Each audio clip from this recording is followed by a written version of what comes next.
Stand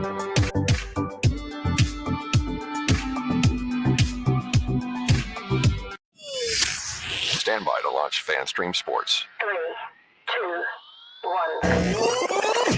Let's start. Hello, sports fans. Welcome to FanStream Sports. Nothing but pure sports. This is the JP Show. JP, it is so good to hear you back on the air. Stand by. Now, here's JP. Turned over at center. Here's Marner and Matthews scores!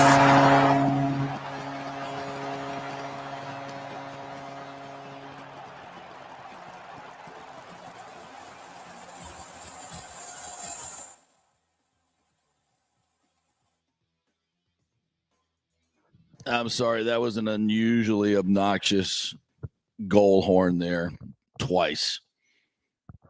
But hey, Toronto deserved it. There's just no doubt about that. Welcome into the JP Peterson Show. I hate to start the show with that, folks, but that's the indelible image of last night's loss to the Toronto Maple Leafs. As I watch it again, Austin Matthews doing the twirly arm celebration after knocking in one of the easiest goals of his entire career. The Toronto faithful go bananas, and the Lightning lose 4-3 in Toronto in a pivotal Game 5, where the numbers tell you 79% of the time in a 2-2 game, if a 2-2 series, if you win that Game 5, you win the series. But alas, we're not dealing with regular teams here. We're dealing with the king of the choke, your Toronto Maple Leafs, who were up 3-1 last year against the Canadiens and choked that away. So this is just barely a 3-2 lead for Toronto. And the Lightning are the best team in the history of the Stanley Cup playoffs when bouncing back from a loss. They've done it 16 straight times, or 17, depending on how you do the math. And I expect them fully to do this one more time in Amalie Arena on Game 6 on Thursday night. Then we'll go back to Toronto for a Game 7 with a lot of pressure on the Maple Leafs. So by no means are the Lightning dead. The numbers might suggest that, but by no means are the Lightning dead. The numbers suggested last night that the Bolts had about a 97% chance of winning that game when they went up 2-0 and were leading going into the third. But sports doesn't always go as planned. And while the Lightning are certainly in a hole in a desperate situation, I think this series is far, far, far from over. You got to win 4, and Toronto has not been able to do that in a long, long time. Since 2000 whatever. They haven't won the Cup since 1967.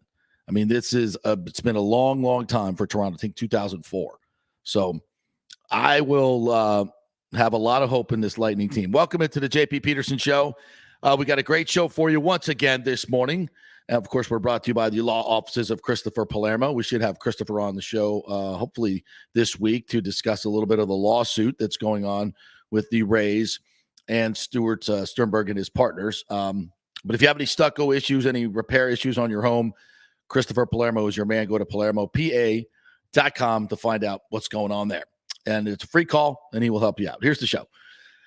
Bobby the Chief Taylor will join us at 10:15, and we'll talk about this epic collapse by the Lightning, giving up 3 goals in the third period. Very unlightning-like. Scott Reynolds will join us at 10:30 to talk about TV12. Love that. And his $375 million contract to do football games. Blows the mind. Leo Haggerty will join us, former NFL scout and Amped Up sports editor. He will join us at 11 o'clock, covers the Bolts and the Bucks, and we'll get his take on everything. And you can always join the show at FanStreamJP, at the JP Peterson Show on Twitter and on Instagram. Put your comments up there. We get a lot of different comments from last night, so we'll get to those as well. And some sound from John Cooper as we move on through the show. So great guests, great lineup. Nick Geddes from Outkick.com will join me here in just a bit, and we'll have the whole band together. But we begin with the Tampa Bay Lightning last night. And, I mean, so much of what happened last night was unexpected in a lot of different ways. This has been a weird series anyway. The amount of penalties in this series, and we'll hear Stamkos talk about this in the 11 o'clock hour, it's mind-blowing. And I'm not sitting here to complain about the officiating. It's noteworthy. I mean, this is the most different playoff series I've ever seen. I've never seen this many penalties, and it's really kind of taking both teams out of what they do best, and I don't think we're getting a true look at what these teams really are. There's just not enough 5-on-5 hockey. I mean, I don't know the exact numbers. I'm sure somebody's put pen to paper on this deal, but this has got to be the most penalized series. I know it is this year by far, most penalized series maybe in playoff history. And the special teams are really, really determining what's going to happen in this series. And I don't think that's exactly the way the NHL wants it. But Stamkos said it's the same for both teams. It's just a weird series. So when you break it down and you analyze it, you got to look at it through this glass of special teams and mistakes. I mean, the Lightning are making some very, very uncharacteristic mistakes. Too many men on the ice in critical situations. Too many men on the ice they had last night that led to a goal. And then you're up 3-2. I think it was up 2-1 in the third, and you get a power play opportunity, and you're figuring, okay, this is the dagger right here. This is where the Lightning can just put this one away. And 10 seconds into the power play, Stamkos takes a high stick, and it was a high stick. Excuse me. In that situation, do you have to be more aware of what you're sticking? Yeah, I guess, right? McDonough commits a heinous turnover that leads to the game-winning goal.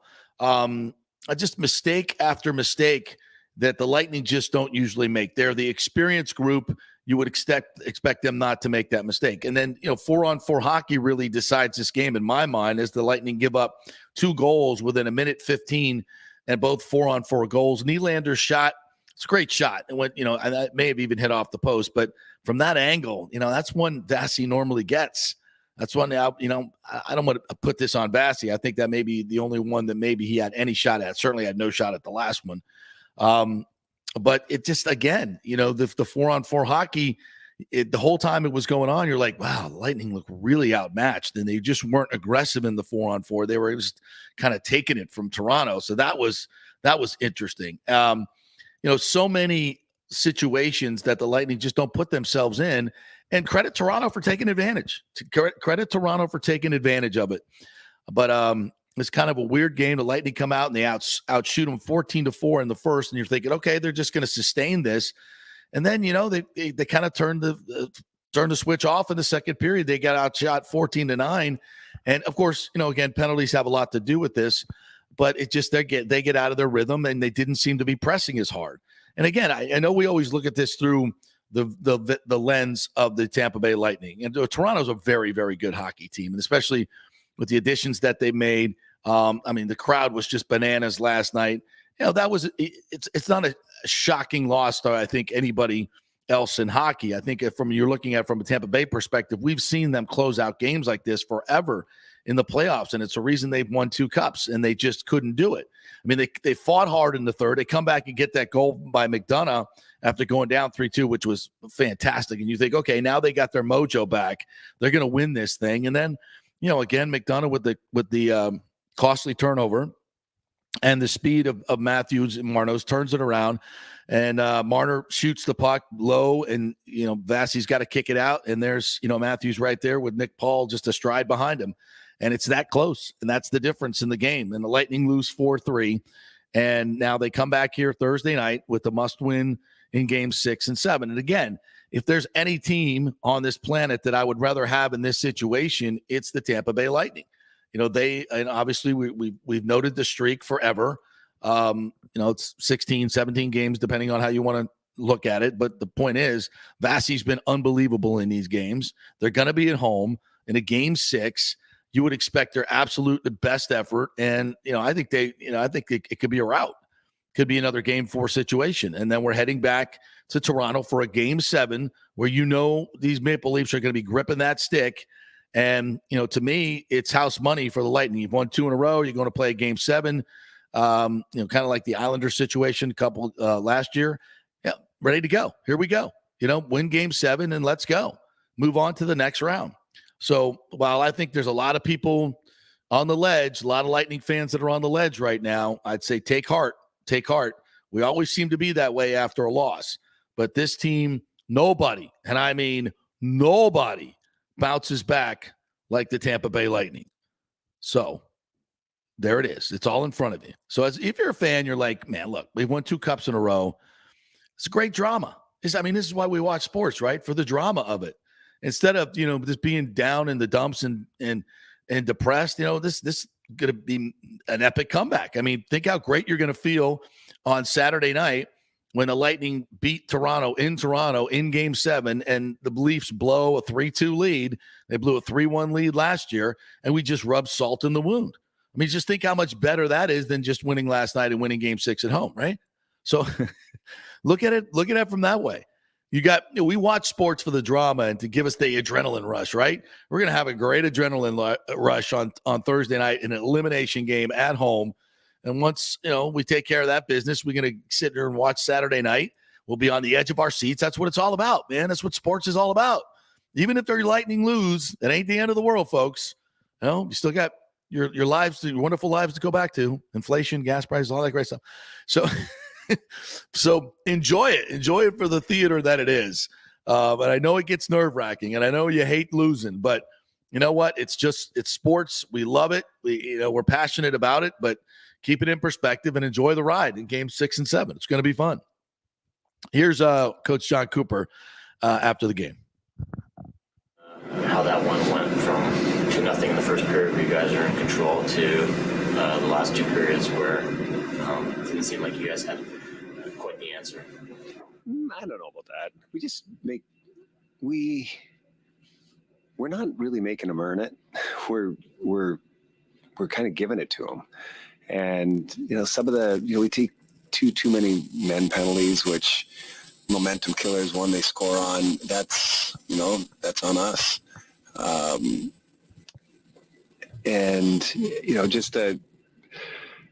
We get a power play there, and then we take a penalty to take ourselves off and then give up 2 4-on-4 goals. And, it's been special teams. You can consider 4-on-4 special teams in a sense. And tonight we lost that battle again. Some games we're winning it and some games we're not. And tonight I just thought too many mistakes. And once again, they ended up in the back of our net. And so it's unfortunate because, that game was there for the taking for us. And we let it slip through our fingers and it's on us. That's basically the most simplified way you can put it. Stephen had mentioned that you can look at a lot of things. He mentioned the 5-on-3, the opportunities on that one. Late in the first period. I mean, were there missed opportunities there early on? No, you're not going to score at every time. Did we have some good looks on the 5-on-3? We did. Would it have been great to get that next one? Sure, it would have. But I've said this time and time again. You get a lead like that, keep them out of your net. We didn't need any more goals. We just had to keep them out, and we didn't do that. Is there an unfamiliarity playing 4-on-4 in extended stretch? I don't know how much you practice it. Yeah, I'm not so sure teams, that's the first focal point of the season when they're practicing is to practice 4-on-4. Remarkably, we've played a lot in this series, but I don't even think we're leading the 4-on-4 race in the playoffs. I think other series are playing more than us. But it's been odd that there's been so much, whether it's 5-on-4, 5-on-3s, 4-on-4. I've never seen that in the playoffs the way it is. Please do not think this is an excuse. It's not by any means. It's different than what we're used to, and so I think Toronto after 2 periods had 3 5-on-5 shots. If we're going to do that, if you're telling me, hey, Coop, we're going to hold them Toronto 3 5-on-5 shots in 2 periods of hockey, now fact check that, but I think that's what it was. And so, but special teams are part of the game, and you have to, in any situation you're put in, you got to win that situation, and we didn't tonight. What was the mood now after this game? You guys go back home where you guys have always answered a loss with a win. Are you confident that going back home is going to be hey, we're here to win the series. We lost a game tonight. Like I said, we let this one slip away. That's on us. But we haven't let the series slip away. we let a game slip away. So that's how you look at it. You got to play game by game. In our run here, I think we've had one elimination game. And, what was the telltale sign of that elimination game? We didn't give up any goals. And so I'm not saying you have to do that again, but, that's got to be a mindset of ours that at times tonight, I think, got away from us.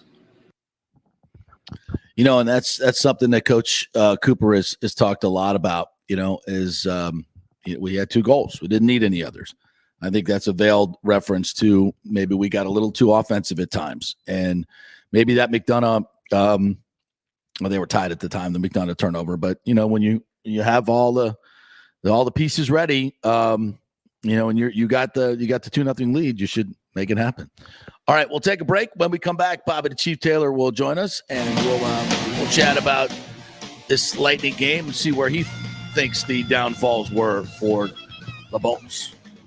Back in 3 minutes. Stay with us. The world economy is in chaos, and mortgage rates are going to go higher in the next few months. Meanwhile, home values are up 24% in some neighborhoods of Tampa Bay.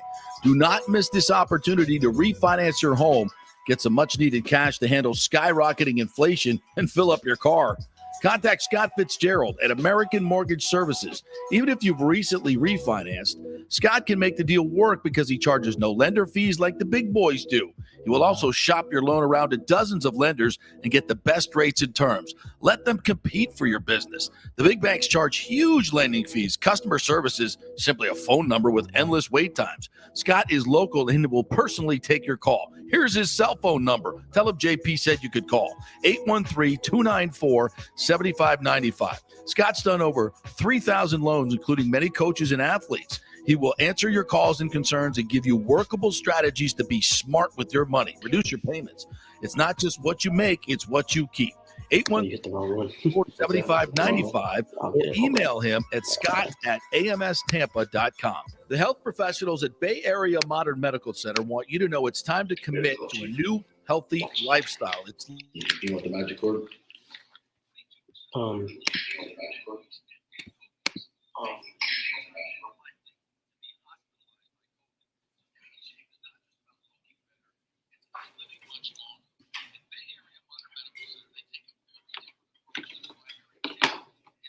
It might be on the last spot. No, we're good.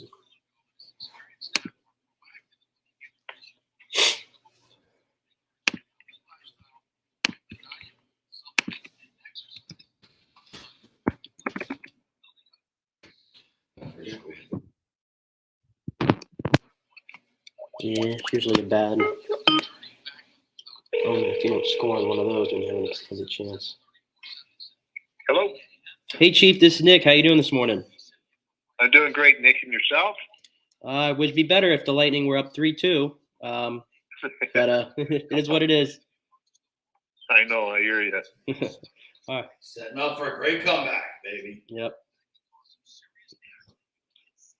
All right, we'll be back in about 30 seconds. Okay. Thanks.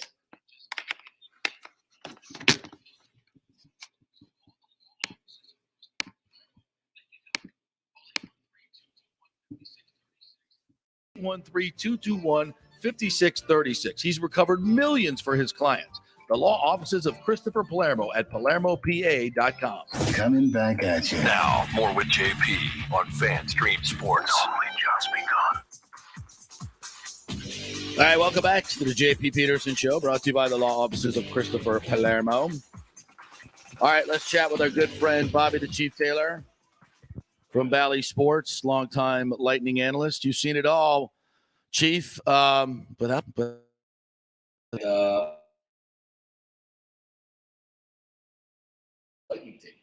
you agree?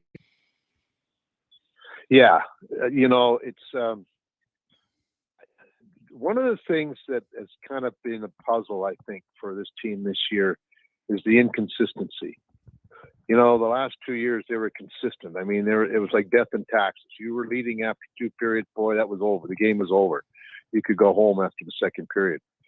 This one now, they're so up and down with their consistency. It's incredible to me. Like for instance, they gave up 3 goals in the last period, and one of them was a 4-on-4 when there was nobody near Riley. Then they have four guys. I'm on. On one on the puck. Nobody got the puck. And then bang, they go down on a 2-on-1. Marmer and Matthews, the two most dangerous guys on the team. And they lose the game. So they just really kind of go brain dead in certain situations. Yeah, and that's, an experience that are power play in the third, and you're thinking, okay, let's just slam the door right here, and then 10 seconds in, Stamkos takes a high stick. Very unlikely, right? Uncharacteristic of him. Exactly. That's the crazy. And what really got me too, and I mean, the coaches can't escape the blame either. Too many men on the ice penalty. Yeah. And one of them resulted in the goal to put it within 2-1. Yeah. But you know what? I mean, the thing, and Cooper was saying it in his post-game conference too, is the fact that, okay, yeah, we didn't score on the 5-3, and we had these chances, yada yada yada. But it's not the fact that we didn't score. We were leading, and it's JP. How many times have I said it's like pool? Yeah. It's not what you make; it's what you leave. Yeah. And that's exactly what happened. I mean, we went brain dead on 3 different occasions to give them their goals in the game. It wasn't like they took it from us. We gave it. I thought our penalty kill was awesome. I mean, first 3 power plays that they had, Toronto had, didn't even got a shot on them. So, I mean, that's a powerful power play. Yeah, the best of the league. That was good. Yeah, but gosh almighty, I don't know where their heads go every once in a while. And that's the thing is the maddening for all of us. It's the fact that we were so solid and so consistent in those 2 cup wins. And this year we haven't been. Our consistency has been so up and down. It's just incredible. Yeah, and you know what? You want to laud Nick Paul and Hagel and then Colton in that line. They've done a great job. But I do see a lot of Lightning fans, and I have to say, we all say it, the guys that we were missing, that line, the Gord, Coleman, Gaudreau, those guys are is that the missing piece? I mean, you might have to say, yes, it is. That made us more consistent, more able to shut down other teams and close out games. Would that be a fair assessment? Well, I don't think, to a degree, but I honestly, I mean, it's every line has to play that consistency. Now, like the Kucherov, I know he's scoring, but he isn't playing the same way he did in the 2 cup wins. Yeah, he's a defensive liability right now. The way they're playing, and for me, and Stammer, like you said, taking that penalty. I mean, we're just doing things that they haven't done for the last 2-3 years. So that's the part that's maddening. And you can tell too when I mean, Coop says it a lot more politely than I do, but when you listen to his post game, and he's actually saying the same thing. We're giving games away. They're not taking it away from us. We're giving it to them. Yeah. And that you got to make it a lot harder for them to do that. And hopefully the message will come through loud and clear. I mean, they've played a lot of hockey and a lot of intense hockey over the last couple of years. I understand that, but if that's going to be your excuse, then you're not going to go far. No, you're not. Bobby the Chief Taylor joining us here. And I don't want to bitch about the officiating, but I want to, we got to make note of it. I mean, this series has no flow to it, no 5-on-5 flow to it. And a lot of time there were a couple, calls, especially in game 4, the tripping calls that you go like, what the hell are you doing? But for the most part, I mean, Stammer's won last night. That's a high stick. Now they missed the one that he got high stick with about 3 minutes to go. He got it right in the face when he had the puck. They missed that one. But it just seems like every minute there's another call. It's 4-on-4. It's 4-on-3. I mean, it's just constantly special teams. What's your take on these officials this series? I agree. And I think what set the tone was the mind game started right off by Sheldon Keefe saying this is going to be a knockdown, drag them out brawl. It's going to be Borderline violent, personified. And then the officials, well, we're not going to do that. We can't have that. Right. So they're starting to look at that, but they're so inconsistent. Like when Point got an interference call when the guy dumped the puck in and he got hit after. Technically, if you read the rule book, you're still a puck carrier until somebody picks up that puck. And that's the same with Bogosian. Granted, Bogosian's was a little bit late, Right. But they did the same thing to the Lightning in the third period at the blue line. So that's what blows my mind half the time. If you're going to call it like you are now, which they are, you got to do it both ways. You can't just do it for one and not the other. And that's for me. And they're absolutely looking for those things. Yep. And there's some penalties that they called in Toronto last night. I go, what? Yeah. Really? I mean, I think that's what it is when you play the night. I mean, I understand why Keefe did that at the start, because that Toronto power play is incredible. Yeah. I mean, I think it's was the best in the league. I think number one for the regular season, and but of course, and if you take a look too, like those games, especially the game that we won in Game 4.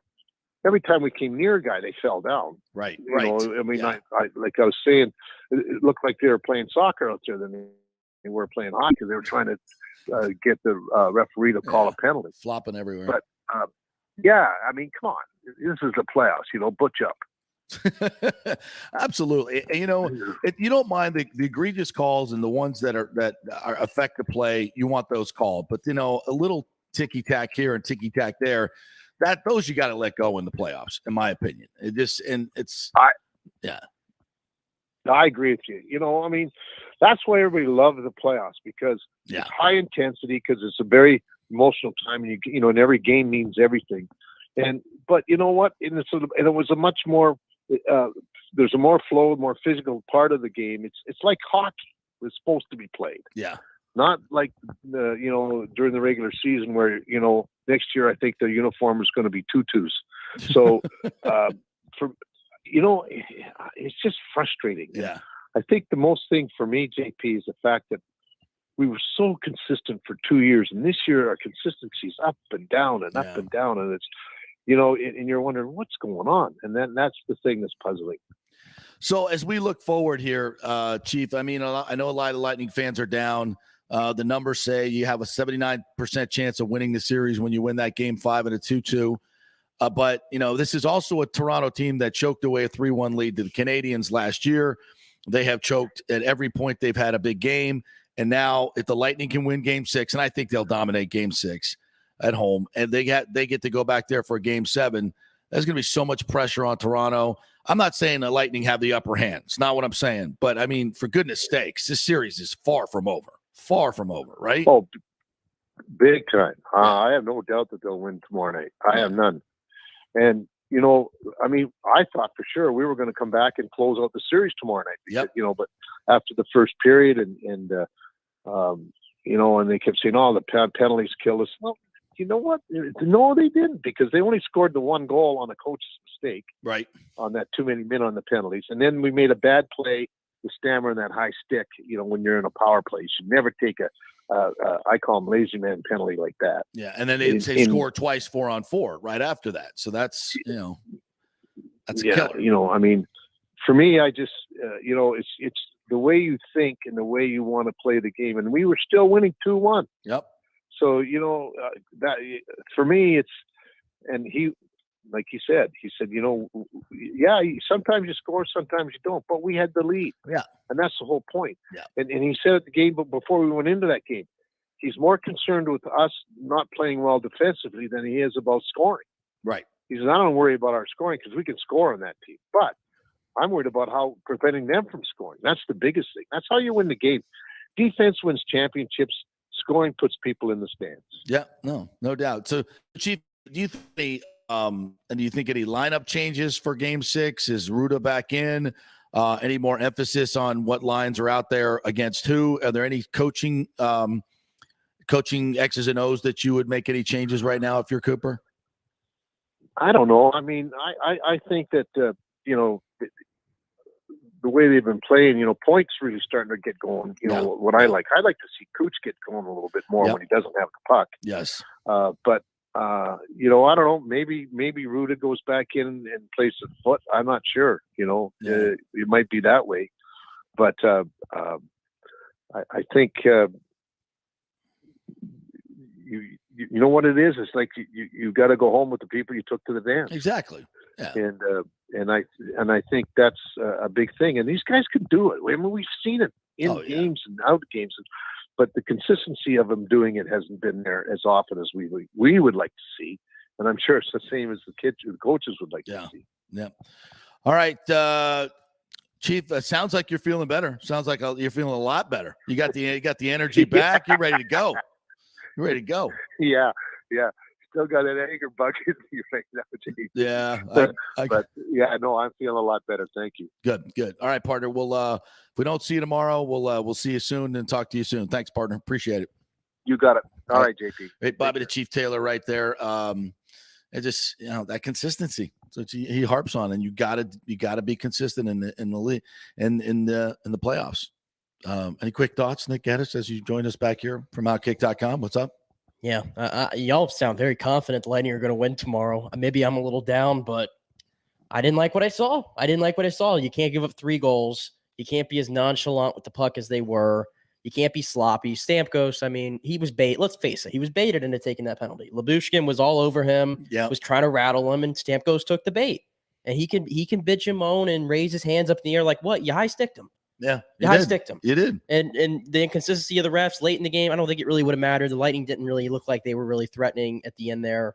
But I guess I'll mention it. There was the long stretch pass from Hedman that went for an icing. Yeah. It was going to be right on the stick of Corey Perry, and he's blatantly brought down from behind. There's nothing. That was their chances of scoring in that, whatever. Yeah, I'm going to be honest. Come on, make the call. Yeah, I'm going to be honest. These games are kind of a hard watch for me because there's no flow. No flow. I mean, we've got to be pushing damn near 300 minutes of penalties in this game through 5 games. They've let this series get out of hand with the penalties on both sides. I'm tired of it. Yeah. They're missing ones that I think are more blatant than others. But the Lightning did not play well for 45 minutes. They did not deserve to win that game last night. That's my takeaway from it. I might push back on 45 minutes, but the bottom line is it looks so much worse when you're making these critical mistakes that end up in the back of your net. I think Lightning did a good job in the flow of the game. Second period got away from them a little bit, but I thought they were dominant in period one. In period one. It's the lack of focus. Yeah. It's shocking. Yeah. It's shocking, really. You didn't, like Chief said, he said it right there. The last 2 years, you saw none of this. It's shocking. Like I don't think as quick McDonough as they can turn it off, they can turn it back off. Yeah. It's weird. Maybe it's McDonough after getting his goal. He was, feeling a little, spry and froggy. He wanted to get another one. But at that point, even when it's 3-3, you can't take chances. You can't take chances. And not with Matthews and Marner on the ice. Cannot. No. All right, quick break. When we come back, we'll switch gears a little bit, although I know Scott Reynolds, big Bolt fan, will want to get something off his chest regarding the Lightning. So we'll talk about that and lots of bucks. TV 12.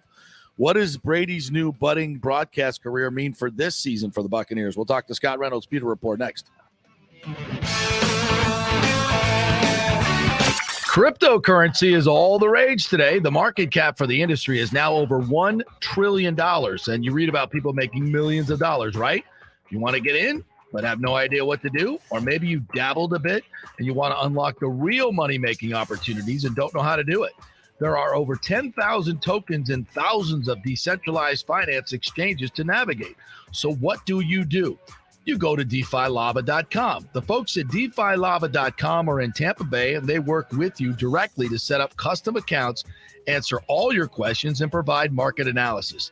Decentralized finance and cryptocurrencies are here to stay and will change the financial markets as we know them. Get in the game. Get with the experts at DeFiLava.com and tell them JP sent you and get their free 2022 crypto market forecast today at DeFiLava.com. Don't get left behind, folks. Make some money at DeFiLava.com. The health professionals at Bay Area Modern Medical Center want you to know it's time to commit to a new healthy lifestyle. It's literally a matter of life and death. 42% of Americans are considered obese, and being obese made you 3 times more likely to be hospitalized by COVID. So getting in shape is not just about looking better, it's about living much longer. At Bay Area Modern Medical Center, they take a very different approach to primary care. It's personalized, preventative medicine. Christopher Lugo and his experienced staff are proactive in looking at your issues before they become a problem, encouraging a healthy lifestyle with proper diet, supplements, and exercise to optimize your active lifestyle, building up your immune system, not destroying it with poor nutrition and bad habits. So call for an appointment. Maybe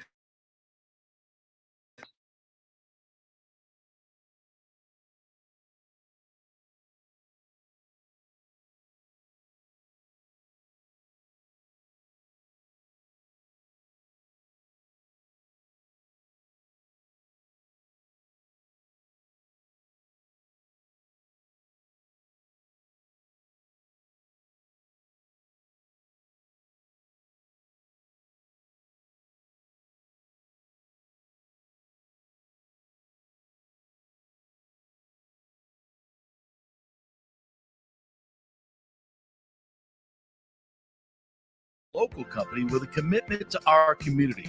Don't call some 1-800 number. Call Italiano and be greeted by one of your neighbors. That's 813-877-7799 or ItalianoInsurance.com. Named the Small Business of the Year by the Tampa Chamber. 813-877-7799. Let's go. Right now, back to the show with JP on FanStream Sports.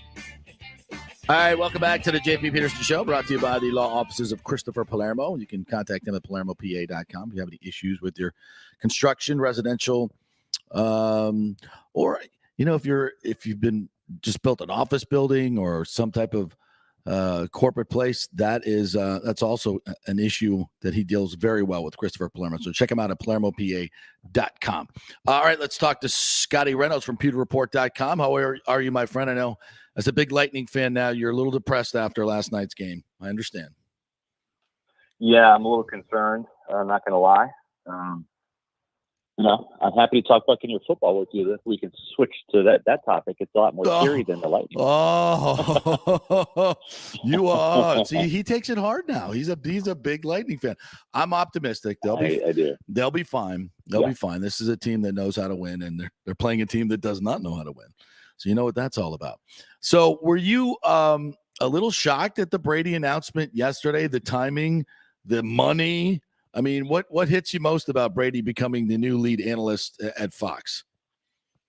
Well, it just shows that he's been grossly underpaid in the NFL all these years.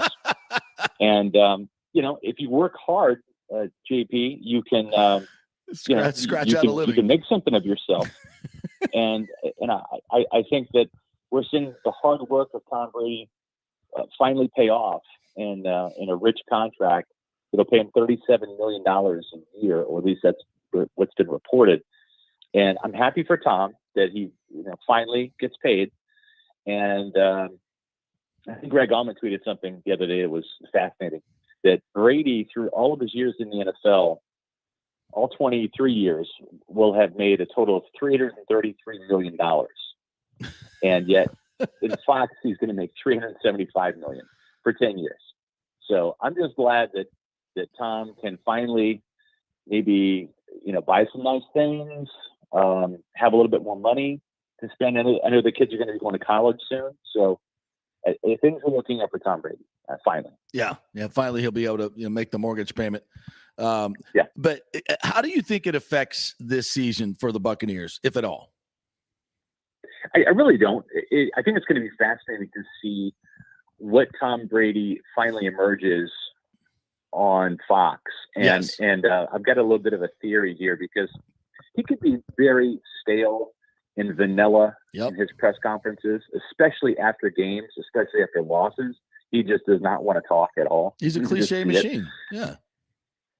And even like on Thursdays when we get him, he's very guarded in his press conferences. It's something he's kind of admitted to, where he said, I'm thinking things, but I only say about 10% of what I actually think. And so if Fox gets that version of Tom Brady, I think it's going to be disastrous. If Fox can tap into the Tom Brady that we see glimpses of on social media, on his Twitter account, on Instagram. Yes.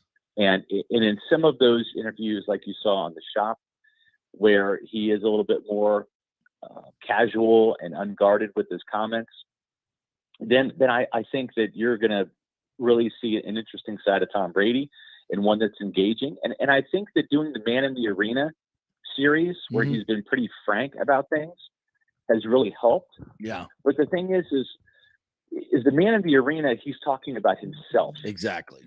And he's going to be talking about other teams, players he's played with and against, and how candid is he going to be? How frank is he going to be? Exactly. I look at Tony Romo as the best in the business, because he's not afraid to say, it's third down. What are you doing? Yeah. Why would you do that? Right. And I just don't see Tom Brady doing that. But if he can, I think that we'll be blessed to have another Tony Romo-esque type former quarterback in the booth.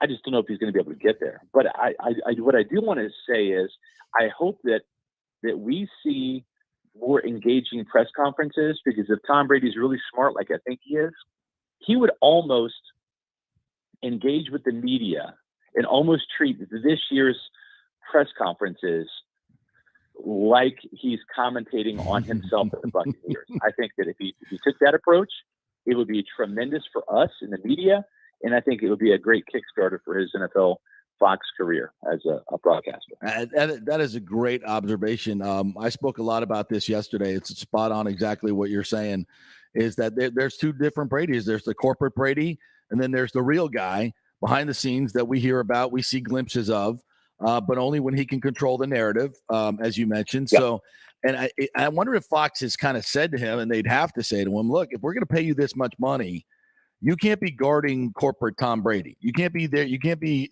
saying, I don't want to get out, say anything that might mess up my clothing line or anything like that, because we're paying you enough money. You don't need to do anything else. So we want the real, raw Tom Brady. And that guy, I think, would be very compelling.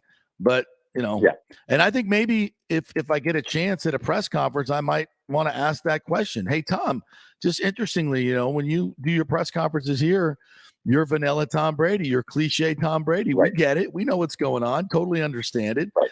Are you going to be that guy when you get on with Fox? Because I don't think anybody really would want to hear. Certainly, that's not worth $37 million.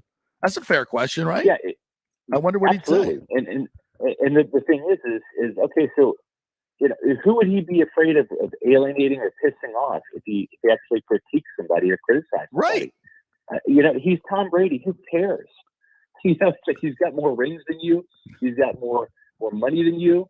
His wife is hotter than you. He's living a better life than you. It's like if you're that guy who's going to get chastised or criticized for a boneheaded play on a Sunday, and he's calling your game, and you're going to go trip about it on Twitter, who cares? Yeah. I mean, that's the approach I would take if I'm Tom Brady. Is like, okay, dude, I've got my opinion, and I'm getting paid $37 million this year to give it. That's right. Okay? And your job is to not drop that interception. And last time I checked overthecap.com, you're getting paid about $5 million this year. Okay. Right. So, go to Twitter and cry about it. If we want, right? Yeah, absolutely. I agree. Totally. And, and he'll get roasted if he comes out and he's cliche Tom Brady. He'll get roasted. Yes. So, yes. And the funny thing is, if he does come out and kind of is a little bit more bombastic than we expect, he's going to get praised for it. It's going to be must-see TV. And listen, one of his good friends and rivals in all of this is Peyton Manning. Yeah. And his off-the-cuff, glib, self-deprecating at times personality, and even Eli, who I thought used to be dry as toast. Yes. And I think Eli has taken some pointers from Peyton. And those two have really put together a fantastic rapport on the alternate, the Manning cast, the alternate to Monday Night Football. And if it seems like Tom Brady's kind of in that wheelhouse too, with some of the stuff he does on social media. Yeah. And if he can just tap into that for 3 hours, that would be fantastic. But JP is, even as much as you and I have like Bruce Arians and his press conferences, it just didn't really translate to the booth. I don't think he felt comfortable at exactly. during his retirement year. And and he's a guy that likes to drop the F-bomb and say shit and ass and stuff. And he got in trouble when he said, this guy's wide ass open, right? And, and I mean, I think that resonates with the audience. Of course it does. I mean, 2022. Yeah. Yeah. At this point, why not, let them drop F-bombs on network TV. They're showing a lot worse things.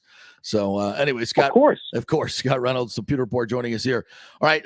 One last thing on the Brady thing. I do think this affects the Buccaneers in a way, because I just can't believe, I know Graziano and a bunch of people are saying, well, he can play as long as he wants. Fox said they're not pressuring him to come out, stop playing. Bullcrap. They ain't sitting around for 2 years with Kevin Burkhardt and Greg Olsen as their number one team. Even though I love Greg Olsen, they're not paying him this much money to watch him play for the Miami Dolphins, in 2 years or whatever it's going to be. Right. This is his last year. And I think as his last year, I think, if it's possible for him to ramp it up with a little bit more urgency, he will. And I expect that. Listen, he handed the weapon to Giselle. It's over. Right. This exactly. battle is over. It's done. Giselle has the weapon now. Yep. She says, Tom, I don't have to watch you getting beat up on Sundays anymore. Matter of fact, I get to listen to you every Sunday for 3 hours while you're in Denver calling that game, and you're not getting hurt. You're getting paid a shit ton more money, right? Yep. You're getting a pay raise, okay? And and then you get to spend more time with your family. So Giselle was just handed the weapon that's going to basically end Tom Brady's playing career because there's no incentive now for him to play. She's going to say, "Listen, Tom, can't get the ball out of your system. Got it. This is going to be your football fix. It's not going to consume you. You're not going to spend. You might spend hours in their conditions, house watching games to prepare, but you're not going to be out here with Guerrero in the backyard doing 2-hour workouts in the summer, right? You're going to be around your family more. We're going to miss you on weekends. Heck, we might even join you for the weekend and go vacation, while you're calling the game.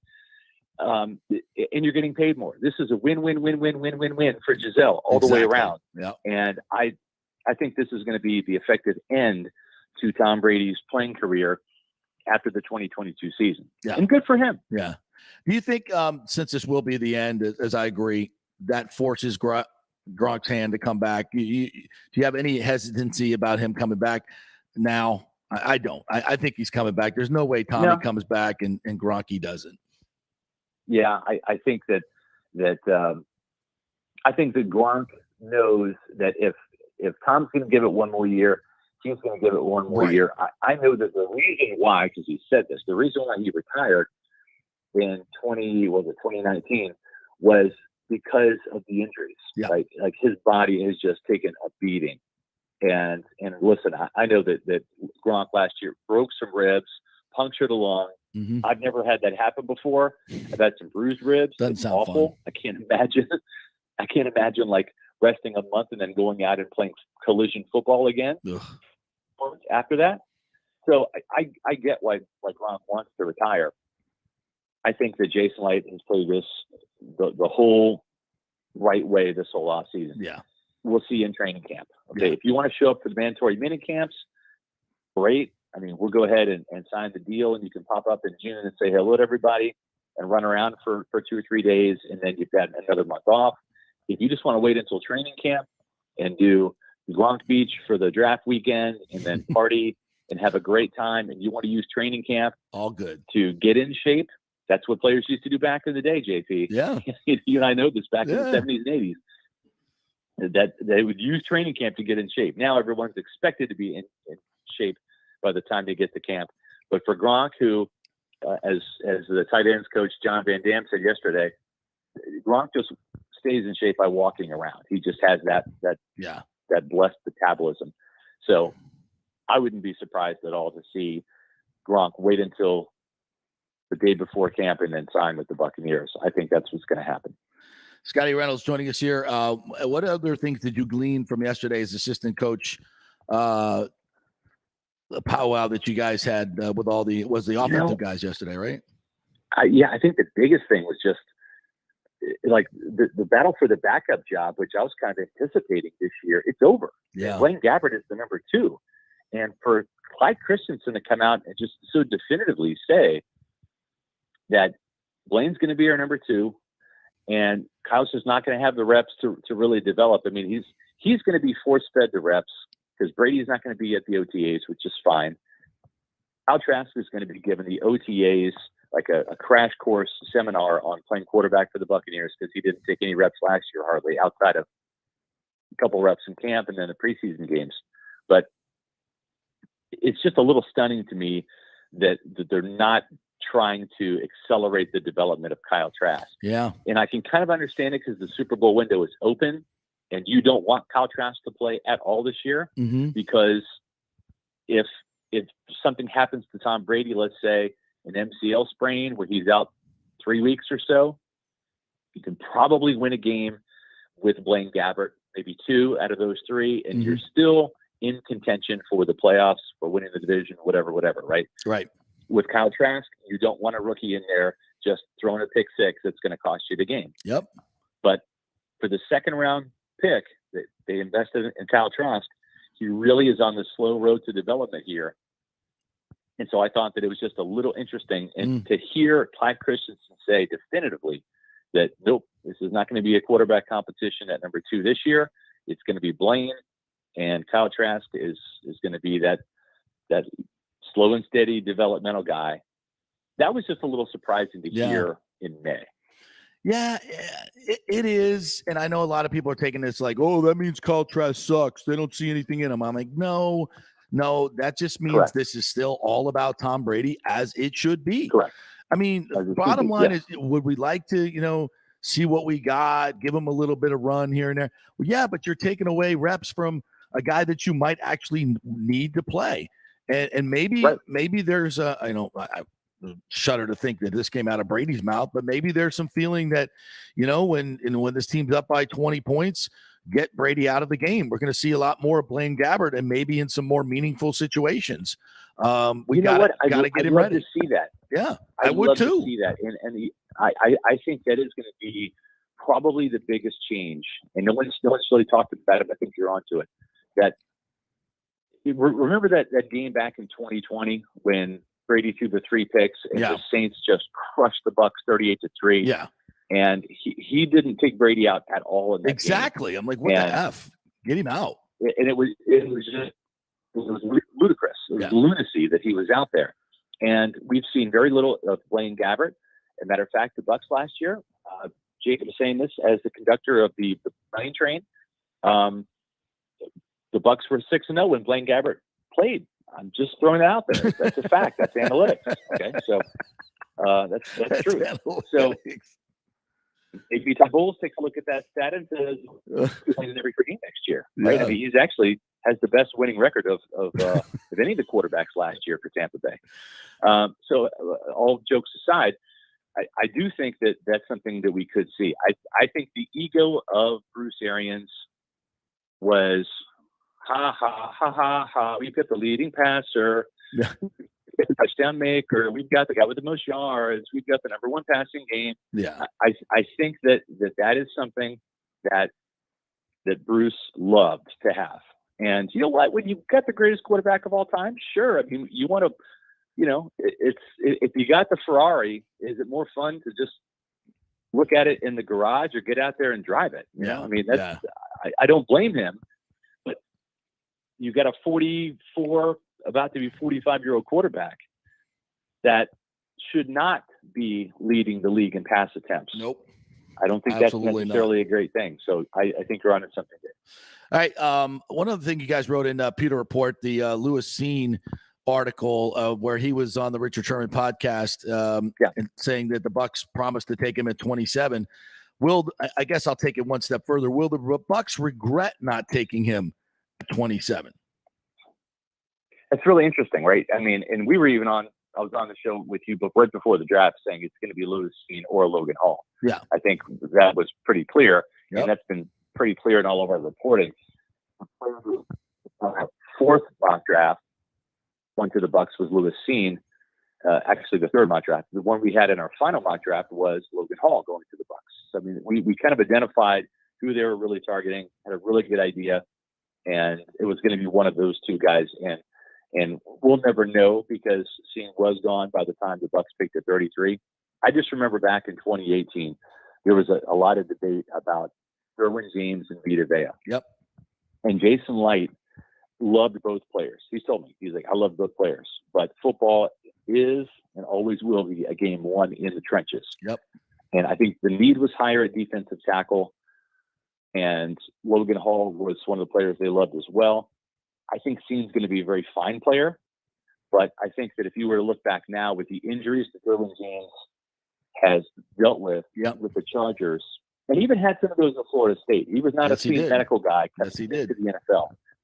So I think when you look at the career of Vita Vea and his importance, especially in this Todd Bowles defense, and say, would you rather have Vita Vea or would you rather have Derwin James at Tampa Bay? I mean, we just saw them let a pretty decent safety and Jordan Whitehead walk out the door, right? And Vita Vea just went to the Pro Bowl and they just paid him $17 million per year. So I think we know the answer to that one. I think it's going to be Logan Hall. We'll see. Obviously, has not played a snap in the NFL yet. Neither has Lewis Seen. Wouldn't surprise me if both players really excel. Yeah. But I do like the Logan Hall fit in Tampa Bay, and I think he's going to be coached up really well, and I think he's going to have a pretty good Buccaneer career. I think, bringing in Logan Ryan and Keanu O'Neal probably took safety maybe a little bit off the table in terms of priority. So, I believe so too. So we'll if they had signed in Ndamukong Suh, then I don't think we have the other Logan. So who knows? I think, but look at the way the roster is constructed right now. I think they've made a lot of good additions to that defensive side of the ball that are going to help them in every way. And if they can, coach up Zion McCollum and coach him up to meet his athletic ability, I mean, that kid could be special. I don't expect that. There's a reason he's still around in the 5th round, but he's got special athletic ability. He does, JP. He's got great size. The athleticism is there. And I think what's even more important, and if you go back and look, right, one of the players that's steering here, both of our hearts, is Rondé Barber. Yeah. And this guy was an absolute ball hawk in college. And he was a 3rd round pick, right? He had, look at his production at Virginia. It was off the charts in terms of the number of interceptions and pass breakups that he had. And I think when you look at what Zion McCollum did, 54 pass breakups, okay? Yep. And 13 interceptions. He never had fewer than 3 interceptions. Actually, he had exactly 3 interceptions in 4 out of his 5 seasons. So that shows me he's a consistent playmaker. When you look at Rondé Barber's stats from Virginia, he was a 3-year starter. They don't show the past defenses here, but he had 15 interceptions in 3 seasons. That's an average of 5. That's a lot. Yep. Right. His sophomore year, he had 8. Then he had 4. Then he had 3 because teams were throwing away from him. Yeah. And I mean, you don't lose your ball hawking skills, right? And so if you're a cornerback that got 15 picks in college, Zion McCollum had 13. That's an absurd amount of interceptions. Yeah. That's one of those things that you have sticky hands, you've got good instincts, you have good anticipation, and you also are just one of those guys where the ball finds you. Yeah. Right. And those guys are special. And so sometimes it doesn't always translate to the first round. It didn't for Ron, and it for McCollum in this round. But I love guys that just are ball hawks at any level, whether it's the ACC like Rondé back in the 90s, or whether it's in the FCS. And let's not forget, this guy won a championship, right? He won a national championship at the FCS level. So he's a gamer. He's a 5-year starter. I like this kid a lot. Well, I hope he pans out as many of these rookies do, but they're not going to have a huge impact this year, and that's good. That means you got a lot of good veteran players that are going to carry, and that's good. All right, tell everybody. And you know what? Go ahead. And another guy too that actually set the record before Rondé did was Donnie Abraham. A ton of interceptions at East Tennessee State, and again, 3rd round pick, had a ton of production, just a ball hawk, and and to this day, Donnie Abraham is still the 2nd all-time leading interceptor behind Rondé Barber in Tampa Bay. Yep. Yeah. All right. Good stuff, my friend. Tell the folks what's going on at Pewter Report in these, as we call it, the never off season. Yeah, exactly. Off season continues, folks. The schedule dropping tomorrow. Yes, we're excited to tell you all about that, and then the Bucs rookie minicamp. We're going to get a good look at Zion McCollum and Logan Hall and Luke Gadecki, Cade Otton, Rashad White, all of the Bucs rookies this weekend. So we've got a packed week for you and weekend here on PewterReport.com. Make sure you're following us on social media at Pewter Report on Twitter, Facebook, and Instagram. And make sure that you check out our podcasts. We do them 4 days a week. Our schedule's changed a little bit this week. Our next 2 podcasts are tomorrow night at 7:30. We're going to be going live during the schedule reveal. Oh, nice. And then also 7:30 on Friday night. And that is going to be wrapping up the first day of the Bucs rookie minicamp. And you can find that on our YouTube channel, Pewter Report TV. That's Pewter Report TV on YouTube. Hit the subscribe button click the notification button and you'll get a notification every time we go live at the podcast. But they're typically in the off season, Monday, Tuesday, Wednesday, and Thursday at 4:00. We do them live again on YouTube, Pewter Report TV. And if you miss the live show, no big deal. They're all up there in podcast video form. You can watch them at your leisure. Awesome stuff. They get thousands of views. Check them out. Do for a reason. Cannot wait for the schedule reveal tomorrow. Thanks, Scotty. Appreciate it, buddy. Don't worry about it. Lightning will be fine. You'll be fine. We're moving on. Next series. Trust me. I need that, JP. I need your me. positivity. We're good. You're up to God's ears. Thank you, my friend. All right. Thanks, buddy. We're good, and they're not. Closing out series. That's what's important. All right. We'll take a break, and we'll come back on the other side. Leo Haggerty's going to join us. Former NFL scout. Covers the Bucks and the Bolts now, so we'll chat about both of those. We're going to get to the Rays as well. Don't worry. Big no-hitter last night. I told you this offense sucks. I told you. Stay with us. The world economy is in chaos, and mortgage rates are going to go higher in the next few months. Meanwhile, home values are up 24% in some neighborhoods of Tampa Bay. Do not miss this opportunity to refinance your home, get some much-needed cash to handle skyrocketing inflation, and fill up your car. Contact Scott Fitzgerald at American Mortgage Services. Even if you've recently refinanced, Scott can make the deal work because he charges no lender fees like the big boys do. He will also shop your loan around to dozens of lenders and get the best rates and terms. Let them compete for your business. The big banks charge huge lending fees. Customer service is simply a phone number with endless wait times. Scott is local and will personally take your call. Here's his cell phone number. Tell him JP said you could call. 813-294-7595. Scott's done over 3,000 loans, including many coaches and athletes. He will answer your calls and concerns and give you workable strategies to be smart with your money. Reduce your payments. It's not just what you make, it's what you keep. 813-294-7595 or email him at scott@amstampa.com. Have you purchased a home in the last 10 years and the stucco is starting to come loose from the upstairs portion? Well, that can cause some serious damage that you can't see until it's too late. Is it becoming an eyesore? Have you contacted the builder and just can't get any relief? That's very common here in Florida. So call the law office.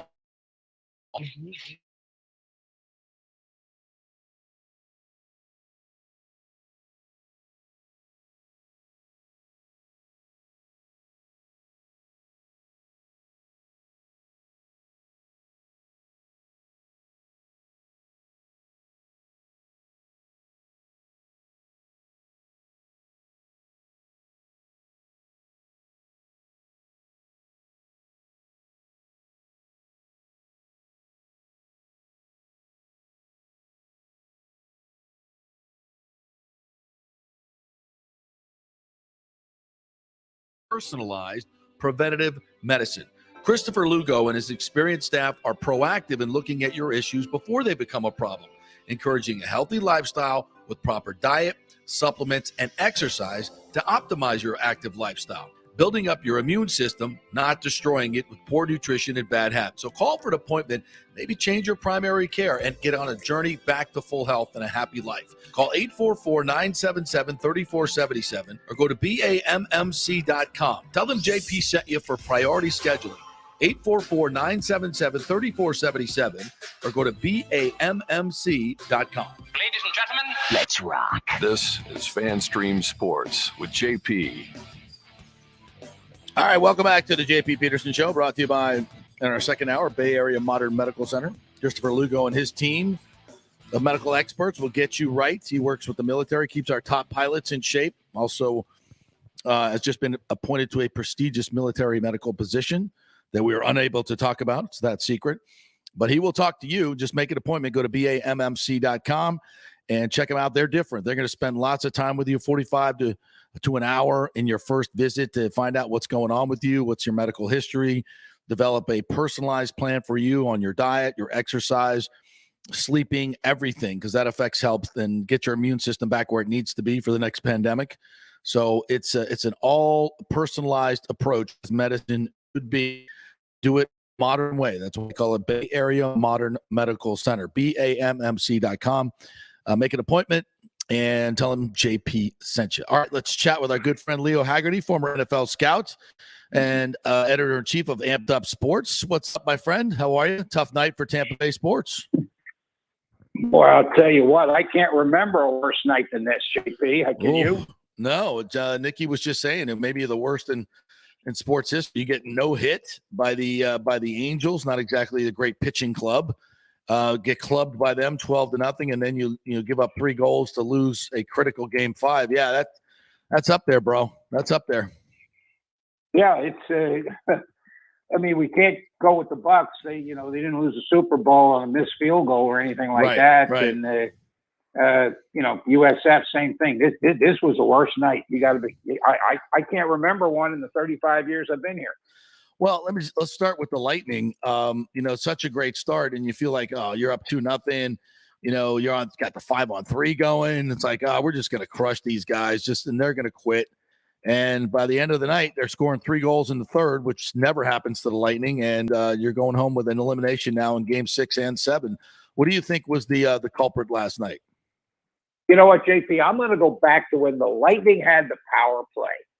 And then all of a sudden, Stamkos gets called for high sticking, and it becomes a 4-on-4. And I'll tell you what, I know what Stamkos was saying, and give credit to the defenseman or whoever it was. He actually took Stamkos' stick and raised it up into his space. Yeah. And that's what he was saying. Hey, look, he did this. I didn't do it.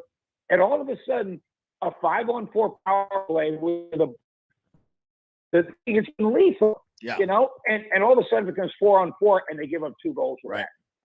Yeah, I mean, even if it stays for the 2 minutes and you don't score, you still have the lead, and there's now 14 minutes left in the game, and you probably tilted the ice your way because you had a good power play, and now you got them on your heels, scored right there, and you iced the game. So yeah, I mean that's a lazy man's penalty, as Chief called it earlier in the show. You got to be better there, and Nick even mentioned he got baited into that one. It just can't happen. You got to be more focused, especially when you're Steven Stamkos. I mean, I think he'll be the first to tell you that. Exactly. And I'll tell you what, I am happy that they are calling the games the way they are. Ooh. I mean, if it's a penalty in November, it should be a penalty in May, which it's been. Now, what that's around took Clifford and Simmons they can't even dress them. Yeah. Because they know they're going to end up with at least 1 or 2 penalties themselves. So I think it's hurt Toronto more in the sense that they can't play the people they thought they could get away with the rough stuff. And I'm still saying that this team has the moxie. They're coming home. It's going to be, a 1-game series in Toronto. I believe that too. I believe it's coming down to Game 7. And, as depressed as Lightning fans are, I'm like, you know what, though? It's a great opportunity. You know what? We're going to go to the arena on Thursday night. I think this is going to be much like Game 4. It's going to be a blowout. The Lightning are going to destroy them. And I think they go to Toronto on Saturday, Game 7, and their sticks get a little tighter. And I think there's a big crowd and a lot of expectations and a lot of choking in their history. So I think this series is, as I said, far, far from over. Oh, absolutely. And I'll tell you what, JP, look for Toronto to really come out hard in Game 6, because you're right. They don't want to go to Game 7 because there's a lot of ghosts in that locker room from how they've just basically given away 3-1 and 3-2 leads. And the Lightning, they've been there, done that. Yeah. It's old hat. And again, sometimes the hockey gods don't smile on you. Like the winning goal by Matthews. Chernak does the right thing. He takes away the pass, but because he slid, he couldn't go get the rebound. Right. And again, it goes right to Matthews. 99% of the time, it's going to go to the corner. But it goes right to him, and he's got an empty net. So, again, it just – those things happen. Yep. But the lazy man penalty, that is a great observation by Chief. Just keep your stick on the ice. Don't let him do it. Yeah, and these are just uncharacteristic. I mean, we're not even close to where we are right now without Steven Stamkos. Let's make sure we put that out there. He's having a career year in his 14th year. It's just we're nowhere close to even making the playoffs without him this year. I think, and so but he'll be the first to tell you can't make these type of mistakes, and they're very uncharacteristic. Too many men on the ice. That doesn't help you out. And, and we got to give Toronto, even though I know Cooper's like, we're giving it to him.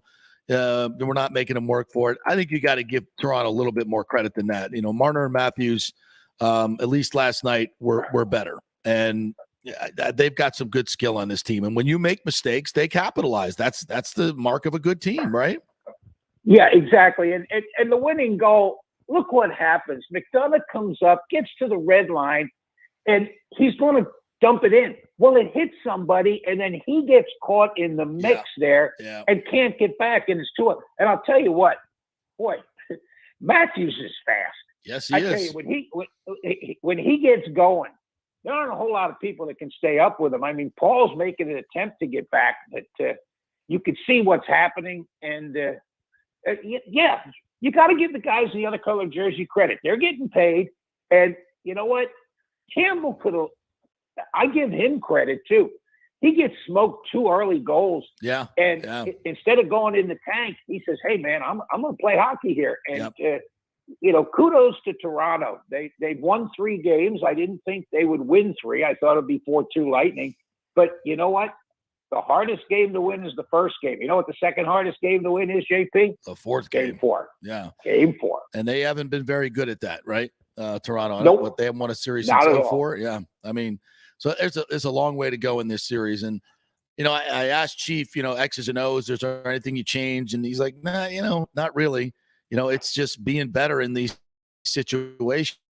I never expected special teams to be this much and I'll push back on you a little bit on this. I think, I like it to be consistent. I don't even think this is consistent. I didn't see anything like this in the regular season. I didn't see this many penalties in the regular season. I mean, it seems like they're calling a lot of ticky-tack stuff and they're missing a lot of very obvious calls, like the Corey Perry one late on the stretch pass from Hedman. And then Stamkos gets smacked right in the face with 3 minutes to go. No call. So they got to be a little bit more consistent. If they're going to call everything, call everything. But I don't like this series in terms of penalties. Don't like it. Yeah, and don't swallow your whistle in the third period if you haven't swallowed it the first 2. Right. So, yeah. And JP, the worst call I've seen in years, how about Paul getting called for tripping after he's been knocked into the boards? I'm going, what are you seeing here? I mean, it's hard to trip somebody when you're flying face first into the boards, isn't it? Yeah, absolutely. It's so those have been some of my issues with the officiating, and it's given no flow to this series whatsoever.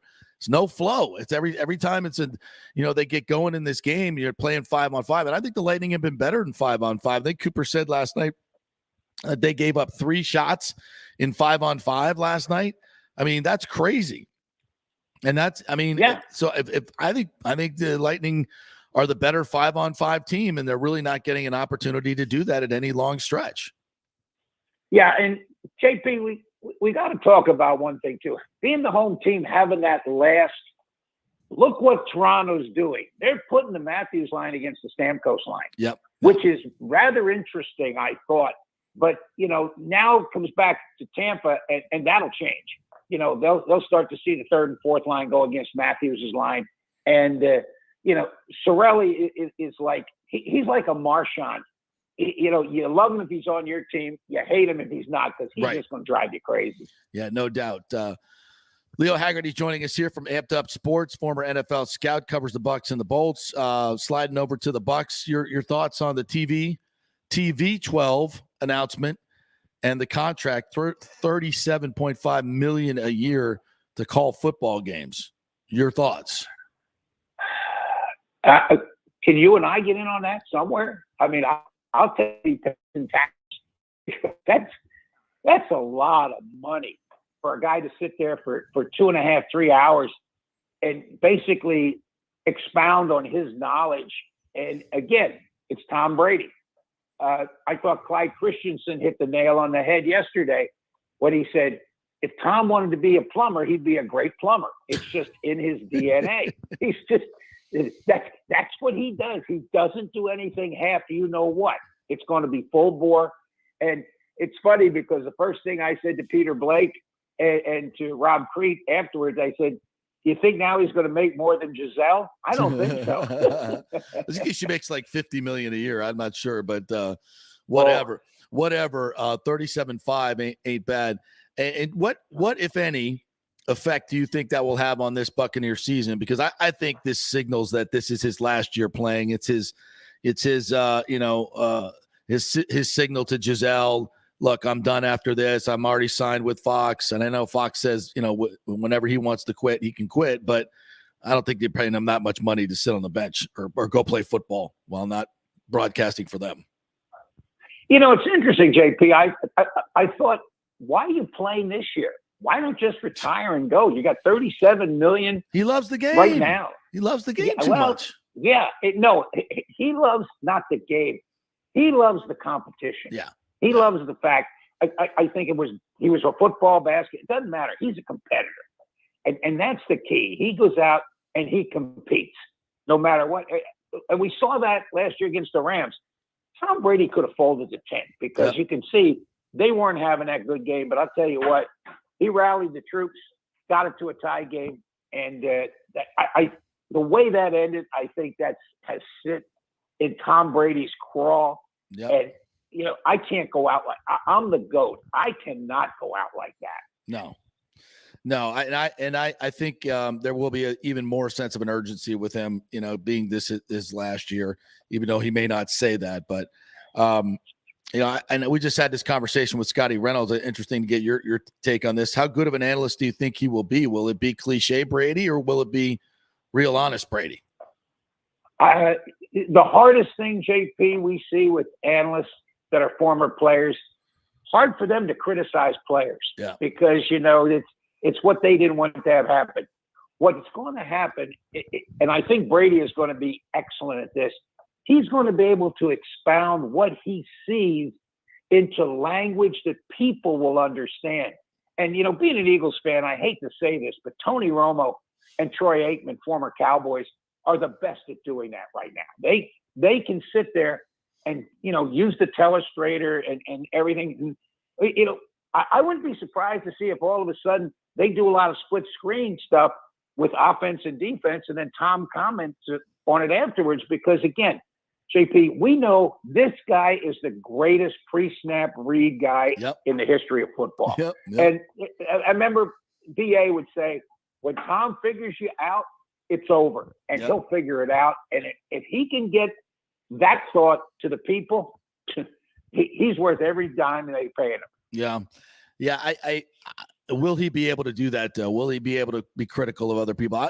I hope so. Because I think he could be a great analyst, but he's not shown the ability to do that. But then again, it's not his place to do that right now. He's always been about winning, so he's not going to say anything to incense the other team. He's going to be very bland and very cliche because that's what's best for his team right now.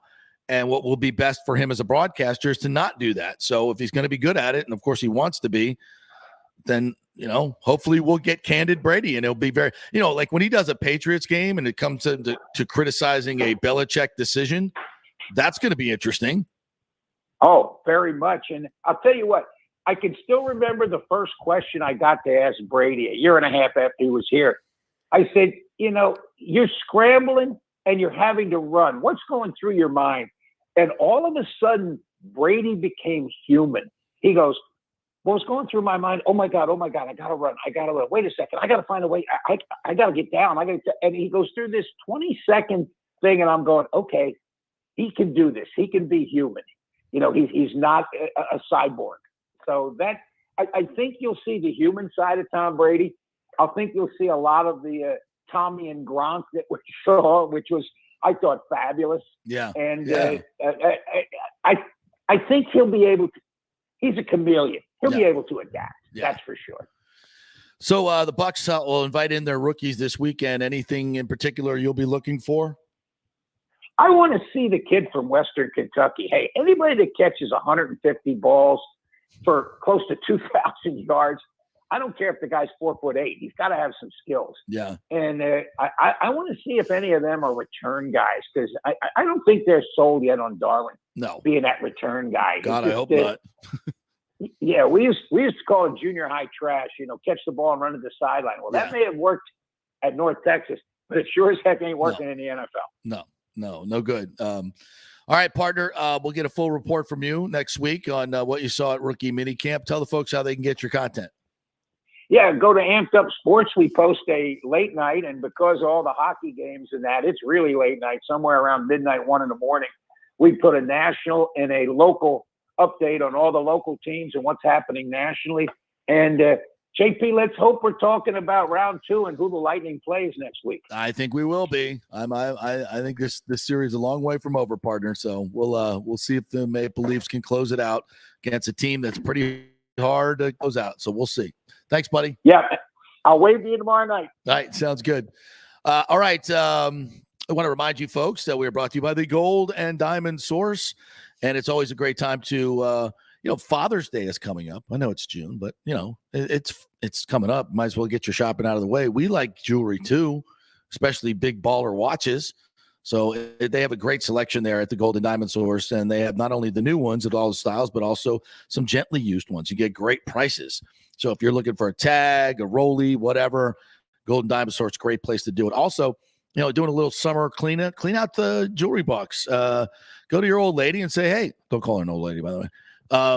Any of the stuff that you don't wear anymore, I'll turn it into something sparkly and new for you.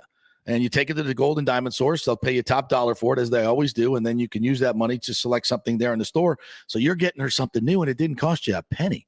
Well, I mean, it cost you a penny like 10 years ago, but now you're getting more out of it, right? That's a great thing to do. Go to the Gold and Diamond Source, bring it back. They'll give you money for it, and you buy something new. It's great. And if you buy a diamond there, it always keeps its value. So you bring it back and you want to upgrade it, they'll give you 100% of what you paid for it. 0% financing over 5 years.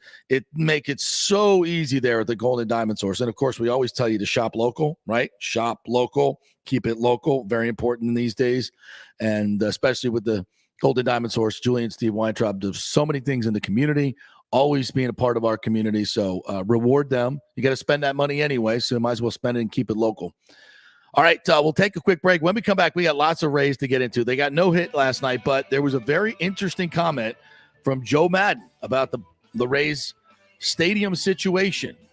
Can't wait to tell you about it next. Italiano Insurance has been serving and working in our community for over 60 years, and it's not just about insuring all the pieces of your life. Italiano is as much a part of Tampa Bay as the Cuban sandwich, Gasparilla, and our Bucks, Lightning, and Rays. They're also active supporters of great charities like the Humane Society, Metropolitan Ministries, and local pediatric cancer centers. Hey, we all need insurance, so do business with a local company with a commitment to our community. Don't call some 1-800 number. Call Italiano and be greeted by one of your neighbors. That's 813-877-7799 or ItalianoInsurance.com. Named the Small Business of the Year by the Tampa Chamber. 813-877-7799. Cryptocurrency is all the rage today. The market cap for the industry is now over $1 trillion. And you read about people making millions of dollars, right? You want to get in, but have no idea what to do? Or maybe you dabbled a bit and you want to unlock the real money-making opportunities and don't know how to do it. There are over 10,000 tokens and thousands of decentralized finance exchanges to navigate. So what do? You go to DeFiLava.com. The folks at DeFiLava.com are in Tampa Bay, and they work with you directly to set up custom accounts, answer all your questions, and provide market analysis. Decentralized finance and cryptocurrencies are here to stay and will change the financial markets as we know them. Get in the game. Get with the experts at DeFiLava.com and tell them JP sent you and get their free 2022 crypto market forecast today at DeFiLava.com. Don't get left behind, folks. Make some money at DeFiLava.com. Pure Sports. JP is back on. Welcome back. FanStream Sports. All right, welcome back to the JP Peterson Show, brought to you by Bay Area Modern Medical Center, BAMMC.com. If you're looking for new primary care physician, BAMMC.com. All right, going to get into some Rays stuff here. You want to talk about your Rays offense last night before I get into the Joe Maddon comments? So let me sum it up for you real quick. Okay. If you didn't want to watch any more sports last night after the Lightning game, right, or you don't have any interest in watching these 9:50 start times as it was yesterday because Shohei had to get his MVP award, let me just break it down to you what happened last night. Brett Phillips pitched, Mm-hmm. and Anthony Rendon for the Angels, who is not a switch hitter, hit left-handed and hit a home run left-handed. He did. So without any... With ease, by the way. With ease. So without any other information, let me know how it went.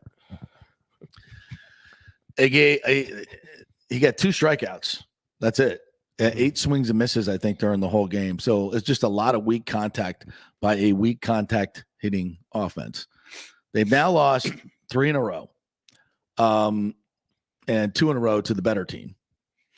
They got no hit. They've been outscored, 24-4 in these 2 games, if I'm not mistaken. I forget what the first game was, 12-4 something. Anyway, it ain't pretty. It ain't pretty. And it's why I look at this offense and I look at you tell me the numbers every day. Oh, they're 3rd in the league and they're this, that. And I'm like, I don't know how they sustain this. I just don't know how they sustain it. I mean, last night, just such weak contact after weak contact after weak contact. And this kid is not, they weren't facing Clayton Kershaw last night. And I know he's a first-round pick, but a no-hitter? Start. Yeah, a no-hitter? The Rays have to have – there's got to be a stat out there of getting no-hit by the most obscure names ever. Yeah. Edwin Jackson, Mr. 8 walks, yeah. no-hitter. Yeah. Dallas Braden on Mother's Day. Perfect game. I mean, Felix Hernandez, I guess I would expect that from him in his prime, but still, perfect game. Yeah. 6 times they've Reid Detmers. Yeah. 6 times? Is that what the number is? Total, yeah. But not in 10 years. So, but good. They've had a good run the last 10 years. But going back in their history, and when they do get no hit, those are really bad teams. Didn't Mark Burley no hit them too? Yeah. I believe he did. Yeah. My goodness. There's been a lot. But this, but this, I think when you look at it, I mean, no hitters are going to happen. I get it. But it's a team that just does not consistently make good contact. I know against good pitching.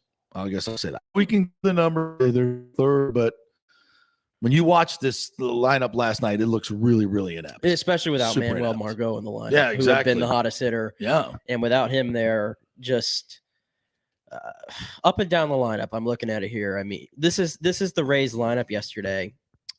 4 through 9. Look at the averages. Rosarena 229. Yep. Lau 200. Zanino 138. Mm-hmm. Walls 186. Brujan nada. Kiermaier 176. That's your 4 through 9 right there. That's no hit territory right there. Yeah. Yeah. And so, to me, long term, I'm not going to panic right now, but long term, I'm just concerned about this offense. And defensively and pitching, even though Kluber was not good last night, but that's going to happen. It's 8-0 in the 3rd. Yeah. He gives up 11 hits, but again, you also a little bit of a red flag. The Angels are one of the better teams they've played. It's the best offense in baseball right now. Right. And obviously the hottest team in baseball right now. They're streaking. I think they're in first place in the AL West, which they haven't been in a long time. They're having fun. Mm-hmm. 40,000 people there last night. How about that? Packed stadium to see Ohtani get his MVP. And, maybe the 4 for 44 may have had something to do with that too. 4 tickets, 4 hot dogs, 4 Cokes for $44. I think it was more the Ohtani MVP ceremony. Okay, all right, maybe, but they do things to market their team, and the Rays do not. Well, yes, they've now bought a billboard on 275 that has a diamond necklace replica of the Big 5 coming out. Yeah, that's it. That doesn't put people into the game. I'm sorry. That's not promoting Wander Franco. You think it's clever and everything, but you know what promotes Wander Franco? Get some asses in the seats with some affordable tickets to watch him play. That'll sell Wander Franco. Yeah.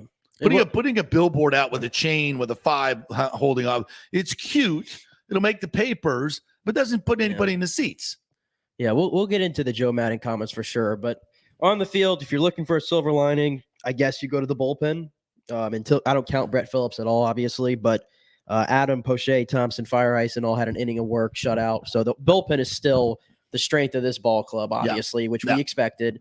I'm not as concerned about Kluber. I mean, it's one game. It is one game, but a 3-game slide like this, and we talked about the level of competition. This is probably the best team the Rays have played so far. I would argue probably. Yeah. I mean, the Angels, I think, have the best record outside the Yankees. They in the do. AL. I mean, White Sox, but yeah. But I think this is the best team, especially the way they're playing right now. Absolutely. And the Rays haven't really been close at all in both games. And then tonight, here comes Ohtani on the mound. So yes. we know that it's going to be 40,000 again. It's going to be a really good atmosphere, as it always is in that stadium. The Rays have to bounce back. But again, is Wander Franco. He was pulled in the 4th inning. And again, we got really no explanation for why, I don't believe. I might have missed that. Let me know if I did. But he was pulled from the 4th inning, and they showed the replay. He hustled out a ground ball, which I thought he had been directed not to. And then he pulled up suddenly again, but it didn't look like he had an injury. It looked like he just kind of But then I heard that he was talking to Kevin Cash and Linares after, and then he was pulled from the game. I thought it was just because it's 8-0. What's the point of having him in there? Exactly. That actually went through my mind. I was like, I think we should just start pulling Franco and just get him out of here at this point. Absolutely, you should. Especially if he's dealing with something. Yeah, I guess we'll quad or his hammy or whatever. I guess we'll keep an eye on that. He's not who I'm going to point my frustration towards. I'm pointing my frustration towards the death of this offense right now. I'm pointing my frustration to Brandon Lau, who I know everybody keeps telling me he's going to get going. He's going to get going. I thought he was turning in the right direction. And last night, lazy pop-ups early on everything. Yep. Arozarena still just lost at the plate, even with the home run the other night. And you're getting zero production from Zunino and Walls and Kiermaier Phillips. There's nothing there. There's nothing there to excite you 4 through 9 in the lineup. There's not. And again, that affects Wander Franco because he doesn't get any good pitches. He's not getting good pitches. Yeah, they're going to pitch around him every chance they get, and that's going to frustrate him tremendously. So, we'll see where it goes from there. But on a stadium front, Mark Topkin got a chance to chat with Joe Maddon, and he asked him, "Are you surprised it's 2022 and the Rays still don't have a plan in place for a new stadium with the lease expiring after 2027?" So Joe says, "It's a shame. I can't believe it. I remember, though, Stu telling me back then he wasn't sure anything was going to happen before 2027. Really? Well, he probably knew because he didn't want anything to happen before 2027 so he can get the most money out of the Trop redevelopment." He said, and he continues, Joe continues, "I'd love for it to thrive there. I'll say it again. The best thing about the Trop is air conditioning and a roof. The fans deserve more. The players deserve more. It's just the truth, whether they want to hear that or not." Have we heard that before? Out of my freaking mouth. I've always thought that I'd love to see the politicians get on the same page from both sides of the bay and truly work for what's better for everybody. And yeah, a Major League Baseball team in your community is better for everybody if it's done properly, which means it's not been done properly here, not just in the location, in the stadium, but in the administration of the team. He continues, "I'd love to see them get their ballpark in the right part of town, and that benefits everybody and keep them there for the next 100 years. Tampa is the right part of town, and it's disingenuous if you want to argue otherwise." Let me repeat that. It's disingenuous if you want to argue otherwise. It's somebody flashing their own agenda. Repeat that. It's somebody flashing their own agenda. Put your agenda in your back pocket and do what's good for the Tampa Bay area, period. The area is beautiful. Show it off. Show it off! Exclamation point. You're going to put them in a mausoleum that looks like Cheeseburger in Paradise? Or are you going to show it off and really want to get people to come there? God bless you, Joe Maddon. God bless you, Joe Maddon. I mean, this sounds like one of my rants, does it not? Almost verbatim. Almost verbatim. And it's just, and this is, he doesn't say Stu directly, but that's who he's talking about. It's disingenuous if you want to argue otherwise. That's Joe Maddon saying, all you my critics out there, how do you know Major League Baseball doesn't want to build there? Everybody knows it that's in the know. MLB is not going to build in St. Petersburg. Never going to happen. They told them not to build it in the first place, and they're not going to make the same mistake twice. And Stu knows that. Everybody in the know knows that, yet he's still talking about doing stuff with St. Petersburg. And God bless Ken Welch. You took the bait, just like Rick Baker, just like every other mayor that's come after you, that you think Stu Sternberg is negotiating in good faith to keep the Rays in St. Pete. No, he's not. You're getting used just to delay things and get a better deal from Hillsborough. Sorry, same thing to the St. Pete Council. You guys are getting played. You're all getting played.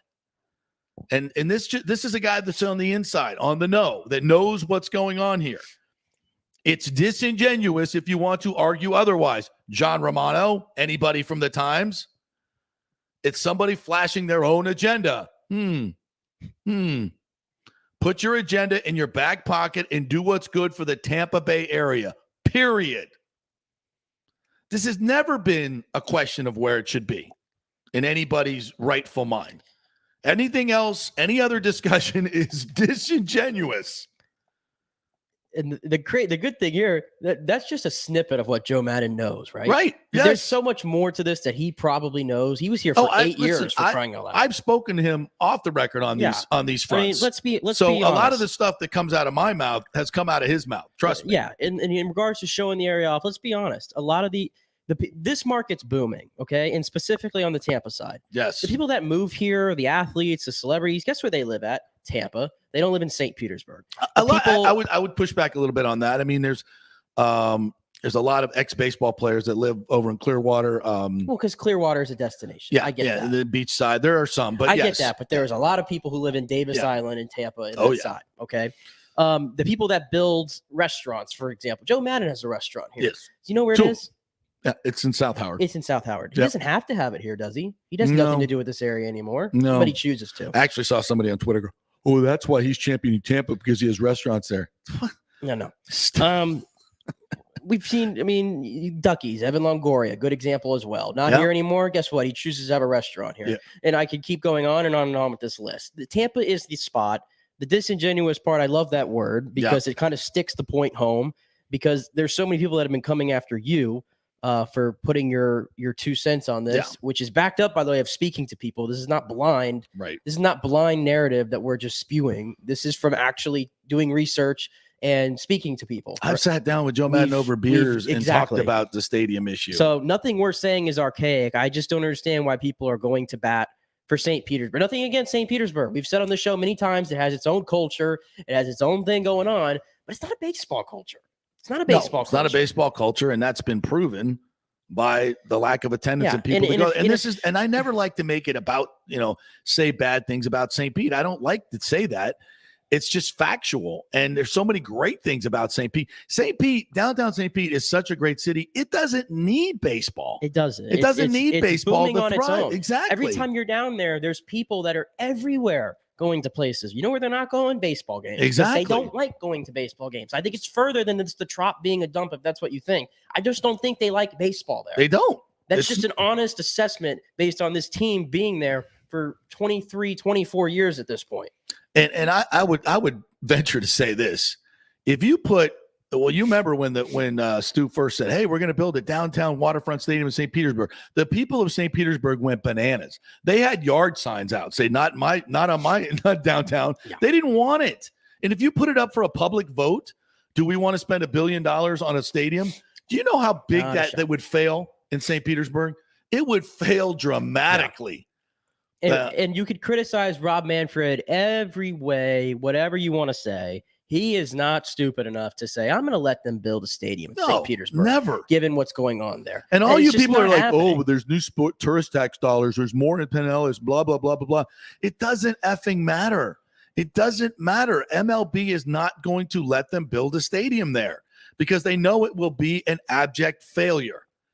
As soon as the newness of the stadium wears off, look no further than the Marlins Park. They put it in a terrible area. You put it location. You put the Marlins Park, that same park, in downtown Fort Lauderdale, and that place would be packed every single night because that's the middle of the market down there. It's more accessible to the families and not the South Beach, atmosphere. Yeah. I come back to the Lightning all the time. I hammer this point home all the time because I think it's my favorite point to make, and I think it's the best point to make. Don't look me in the eye and tell me that the Lightning is a different situation and that they have more fans and that they have more. Don't look me in the eye and tell me that because it's not true. Right. There is not more Lightning fans in this area than Rays fans. No. And yet people still, and it's not cheap to go to a Lightning game. Hell no. It is not cheap to go to a Lightning game. It's not cheap to get food, to get a beer, a drink, to park, whatever, the whole 9 yards. People do it because they enjoy going there. And they support the owner. End of story. Because the owner supports them. End of story. The owner supports the community. If you did the same thing for the Rays, I promise you it would be the same thing. I promise, if not more. Well, and that's why I've said this for so long, and it's nothing personal against Stu Sternberg. It's all about the way that he goes about his business here and has for so long. He's poisoned the water. Nobody supports him in this marketplace. I mean, nobody. He doesn't have any friends left in the business community because he duped them all on that sister city plan. He doesn't have a lot of supporters left anywhere. And it's one of the main reasons I think that MLB should step in and use this lawsuit to get rid of him. Push him out, get local ownership here. Trust me, whether it's Derek Jeter or the DeBartolos or whomever, Derek Brooks or whoever the front man you want to be, there's plenty of money out there that people that want to get involved in building real estate developments in downtown Tampa where they can surround a ballpark in Ybor City with tons of residential. I mean, folks, are you kidding me? You build 2 residential towers overlooking this stadium, you're going to sell every 2-bedroom unit for $1.5 million. Okay. And then a lot of that money can be, through development taxes poured back into paying the public side of the stadium. My God, look at the prices in Tampa. I mean, you can actually use that to your advantage right now in terms of making the deal fit, because the developers would have to pay a certain amount of surcharge to develop in that area. And they would pay it because they know that the profits are going to be so huge because of the prices. So it's so stupid for us to be. And of course, what do we get? 2-3 weeks ago, we get a Romano column and a Times column and everything talking about, St. Petersburg may be the place to be. No. Let me read the quote again. I'm surprised the Times even printed this. Tampa is the right part of town, says Joe Maddon. It's disingenuous if you want to argue otherwise. It's somebody flashing their own agenda. Put your agenda in your back pocket and do what's good for the Tampa Bay area, period.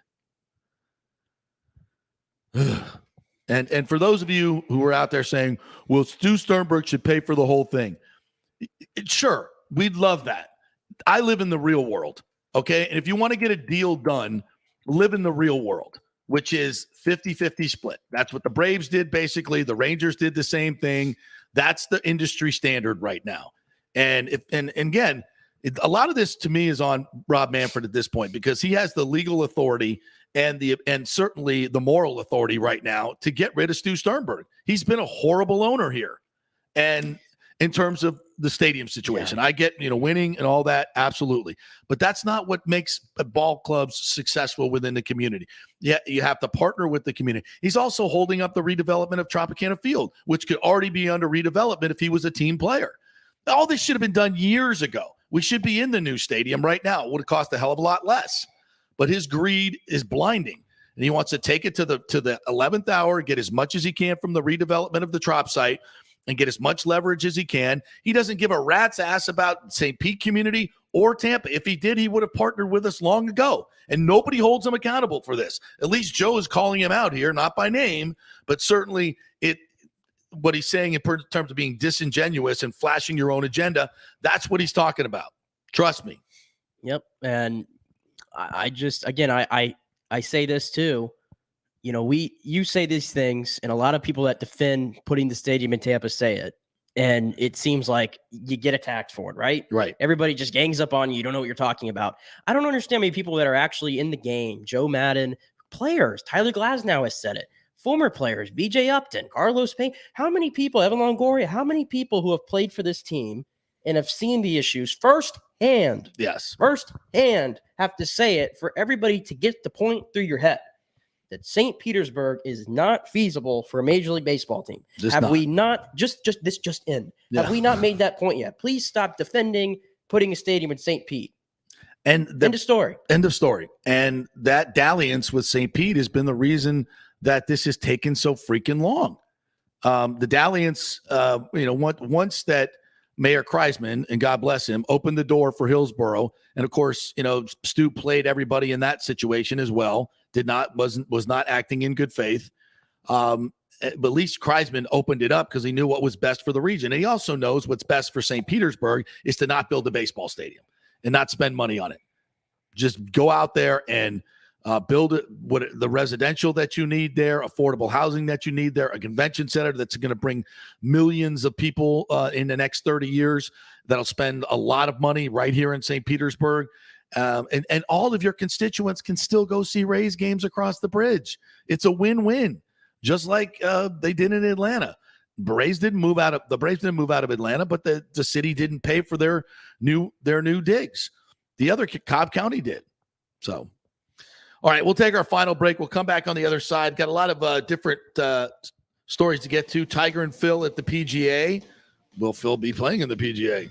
I love this because this kicker suing Urban Meyer. A Brazilian soccer player kicked off the team for very strange reason. You'll want to stick around for this one. Stay with us. The world economy is in chaos, and mortgage rates are going to go higher in the next few months. Meanwhile, home values are up 24% in some neighborhoods of Tampa Bay. Do not miss this opportunity to refinance your home, get some much-needed cash to handle skyrocketing inflation, and fill up your car. Contact Scott Fitzgerald at American Mortgage Services. Even if you've recently refinanced, Scott can make the deal work because he charges no lender fees like the big boys do. He will also shop your loan around to dozens of lenders and get the best rates and terms. Let them compete for your business. The big banks charge huge lending fees. Customer service is simply a phone number with endless wait times. Scott is local and will personally take your call. Here's his cell phone number. Tell him JP said you could call. 813-294-7595. Scott's done over 3,000 loans, including many coaches and athletes. He will answer your calls and concerns and give you workable strategies to be smart with your money. Reduce your payments. It's not just what you make, it's what you keep. 813-294-7595 or email him at scott@amstampa.com. The health professionals at Bay Area Modern Medical Center want you to know it's time to commit to a new healthy lifestyle. It's literally a matter of life and death. 42% of Americans are considered obese, and being obese made you 3 times more likely to be hospitalized by COVID. So getting in shape is not just about looking better, it's about living much longer. At Bay Area Modern Medical Center, they take a very different approach to primary care. It's personalized, preventative medicine. Christopher Lugo and his experienced staff are proactive in looking at your issues before they become a problem, encouraging a healthy lifestyle with proper diet, supplements, and exercise to optimize your active lifestyle. Building up your immune system, not destroying it with poor nutrition and bad habits. So call for an appointment, maybe change your primary care and get on a journey back to full health and a happy life. Call 844-977-3477 or go to BAMMC.com. Tell them JP sent you for priority scheduling. 844-977-3477 or go to BAMMC.com. Have you purchased a home in the last 10 years and the stucco is starting to come loose from the upstairs portion? Well, that can cause some serious damage that you can't see until it's too late. Is it becoming an eyesore? Have you contacted the builder and just can't get any relief? That's very common here in Florida. So call the law offices of Christopher Palermo. They can help you. Call 813-221-5636. That's 813-221-5636. He's recovered millions for his clients. The law offices of Christopher Palermo at PalermoPA.com. Pure Sports. JP is back on. Welcome back. FanStream Sports. All right, welcome back to the JP Peterson Show.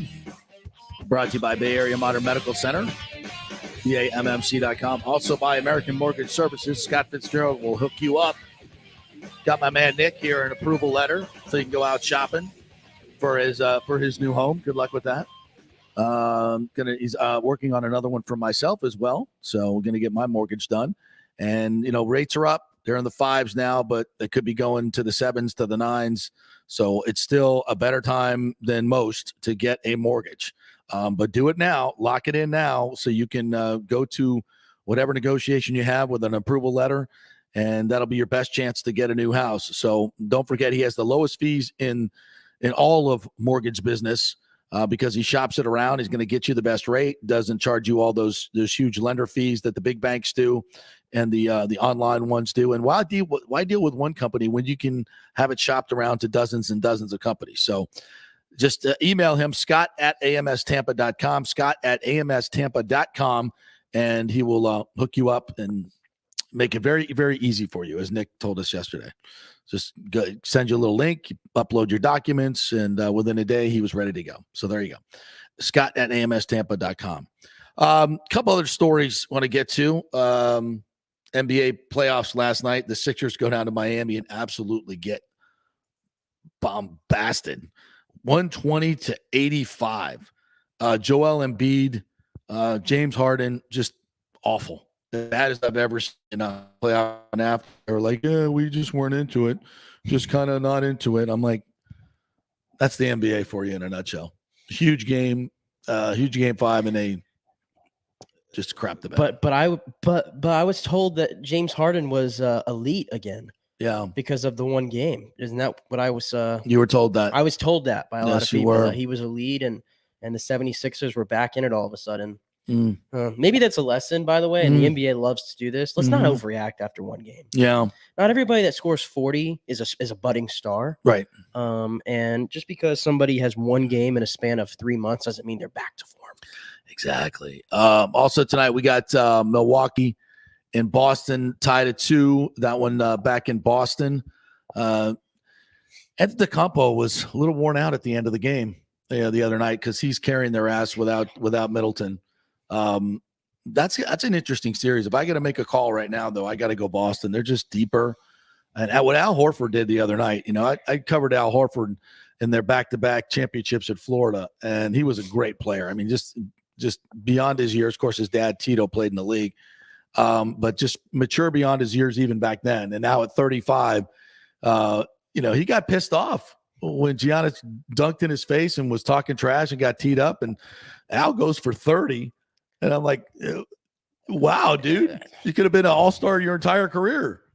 He has been. Damn near was for he has part been, of it. but he's never taken over a game like that. At least in the playoffs, I've never seen it. No, and at this he's always point had the ability to. Yeah. At this point in his career, what kind of option on that team is he? I mean, he's only playing so much, I think, because Robert Williams has been like, but he's out of the lineup. He's knocking down. He knocked down 4 threes going inside. He's got great moves inside. I mean, the dude's got a repertoire. He looks better than any of the options behind Giannis right now on Milwaukee's side. That's for damn sure. So I don't know. I think Boston's got an edge up in that series. Golden State can take out Memphis tonight. Ja's not going to play again. Yeah, so I know they've been great without Ja, but not in the playoffs. Yeah, I can't see it. Hockey tonight. We got Washington and Florida. Florida won an overtime the other night, so they're tied at 2. Game 5 tonight down in Kodak Black Stadium. The Dallas and Calgary tonight also tied at 2. Big game 5 for them tonight. That's at 9:30. So there's your playoff schedule for tonight. Probably won't watch though. Yeah, because announcing takes me so out of all. Is it that bad? It's bad. It's like I know it's a hard job to do, but ESPN, I thought we were getting a better coverage by ESPN picking up the NHL. I'm dreading the next 7 years of this. It feels so small because there's so much stuff crowded on that network, and the NHL comes in very low on the totem pole. Well, you just watched their premier morning show. Get up this morning. Talking about the Lakers right now for crying out loud. They're spending 25 minutes on the Lakers, who aren't even in the playoffs. So I don't. And they did the highlights this morning in a package of about a minute of both games. Yeah. And it's just, I mean, come on. They're giving Seriously, us what a these. joke. I don't know who these announcers are that are doing the NHL games, and that's the problem for me. Yeah. They just feel like D or C squad announcers. And Who was sometimes it? Leah Hextall was on the. I don't want to be disrespectful, but she's not. You don't want to sound misogynistic by saying Leah Hextall does not do it for you as a play-by-play person. Just be honest. It's not. She's not a play-by-play person. I mean, she was trending She was like the number 2 trend on Twitter last night for not the right reasons. It's just not good. It takes you out of the game. And the funny part about it is you can't even say that she's not a good announcer because, then you're not inclusive. You're not being fair. It's like this is the big leagues.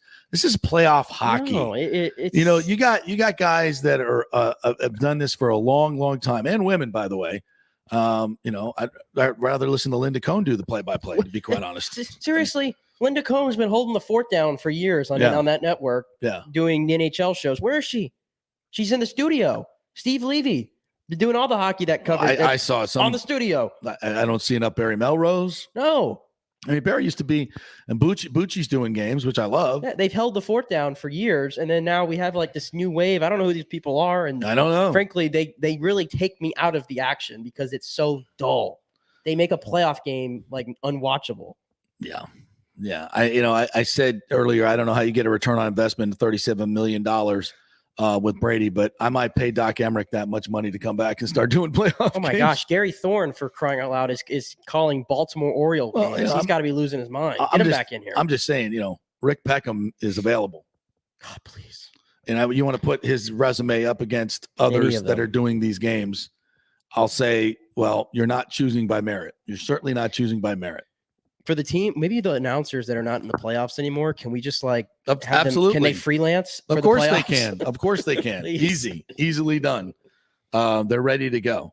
Well, wait till and when the Lightning win these next two games, we go to the second round. There's no more Bally's. Oh my gosh. Yeah, I don't know who's watching the Lightning on ESPN2. I'm not. I mean, why would you do that?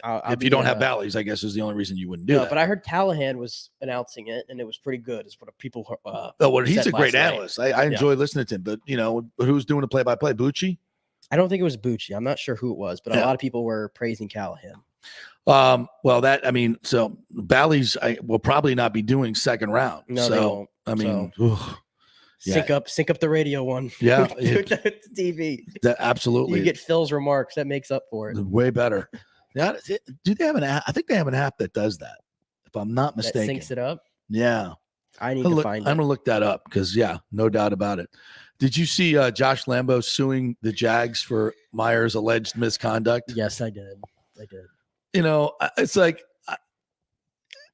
I don't know about this. $3.5 million because Meyer came up, and I hate Urban Meyer, as many of you know. Comes up and kicks him and says, "You got to make your damn kicks." You MFer or whatever, cussed at him. Hey dipshit, make your effing kicks, and then kicked him in the leg. Hey, we're gonna sue over this. We're gonna sue over this. Yeah. In football, it's not appropriate. It's not appropriate. Everything he did was inappropriate. Urban Meyer, I get it. You getting paid? He got his $3.5 million. I'm pretty sure, or did he get cut? Did he get cut? That's what he's asking for is his $3.5 million salary. So what he wants, because he didn't get it, or did he? He received his full. No, he did get it. It says it right there. He did get it. Yeah. Lambeau received his full 3.9 salary in 2020 because he was a vested veteran with more than 4 years of experience, as well as earning $14,000 as a member of Steelers practice squad after being cut by the Jags. Is that $14,000 a week? I don't know. It doesn't preface. Lambeau was to earn $4 million in 2022 in the final year of a contract extension he signed, but that was not guaranteed. So he got his $3.5 million for getting kicked and being called a dipshit. Shut up. At some point, Shut up. Urban Meyer's come on, man. Hasn't Urban Meyer paid for it by now? Yeah, come on. He gets you're a kicker making $3.5 million. I don't know. And he comes up and kicks you and calls you a dipshit, and you get in our legal system, you're entitled to $3.5 million. Yeah. Sorry. No. All right, you got to get to the story you tease though, the wacky one. So the Brazilian soccer player, Marcelo is his name, and this is their top division, and he got kicked off the team. The French league. Is it French league? Yeah. Lyon. And he got kicked off the team. Originally, what's going on? Well, evidently in the locker room, he just has this penchant for farting, like he's just constantly blowing guts and then laughing about it, and it really smells like it's one of those guys that just just airs out the room. And he also did it after a 3-0 loss and was laughing and running around farting in people's faces and laughing about it. That's probably not going to play very well. They don't play well over there. Yeah, it's going to play well, especially with the French. They're very proud. I read that story and I'm like, I'm a big soccer guy, so I know who this is. And I'm like, he's a 34-year-old. He's very experienced. He's been at that club for a while. I'm like, the hell? What are you farting and laughing for? Like, really? You've been around the block for a while, Marcelo. Yeah. High school, yeah, I get it. But on professional soccer player playing for Lyon. No. And you're just like, yeah, I don't think that's gonna be. He went on Twitter to defend himself. I mean, How do you defend yourself? These are unfounded allegations against me. You need to chug some Pepto before you get out on the pitch, apparently. Or check your diet, might help you out. Check your sheet. Check your sheet, brother. All right. Thanks to Bobby the Chief Taylor for joining us here today. Great stuff from him. Scott Reynolds, Leo Haggerty, great stuff all the way around. We always bring you the best guests, the Tampa Bay-centric sports talk for 2 hours each and every day. Join us every day live YouTube, live on Twitter, live on Facebook. Follow us on Apple and Spotify on our podcasts. And Shohei today against McClanahan. Going to be a good one tonight, I guess, here, 7 o'clock. Go Rays. Talk to you tomorrow.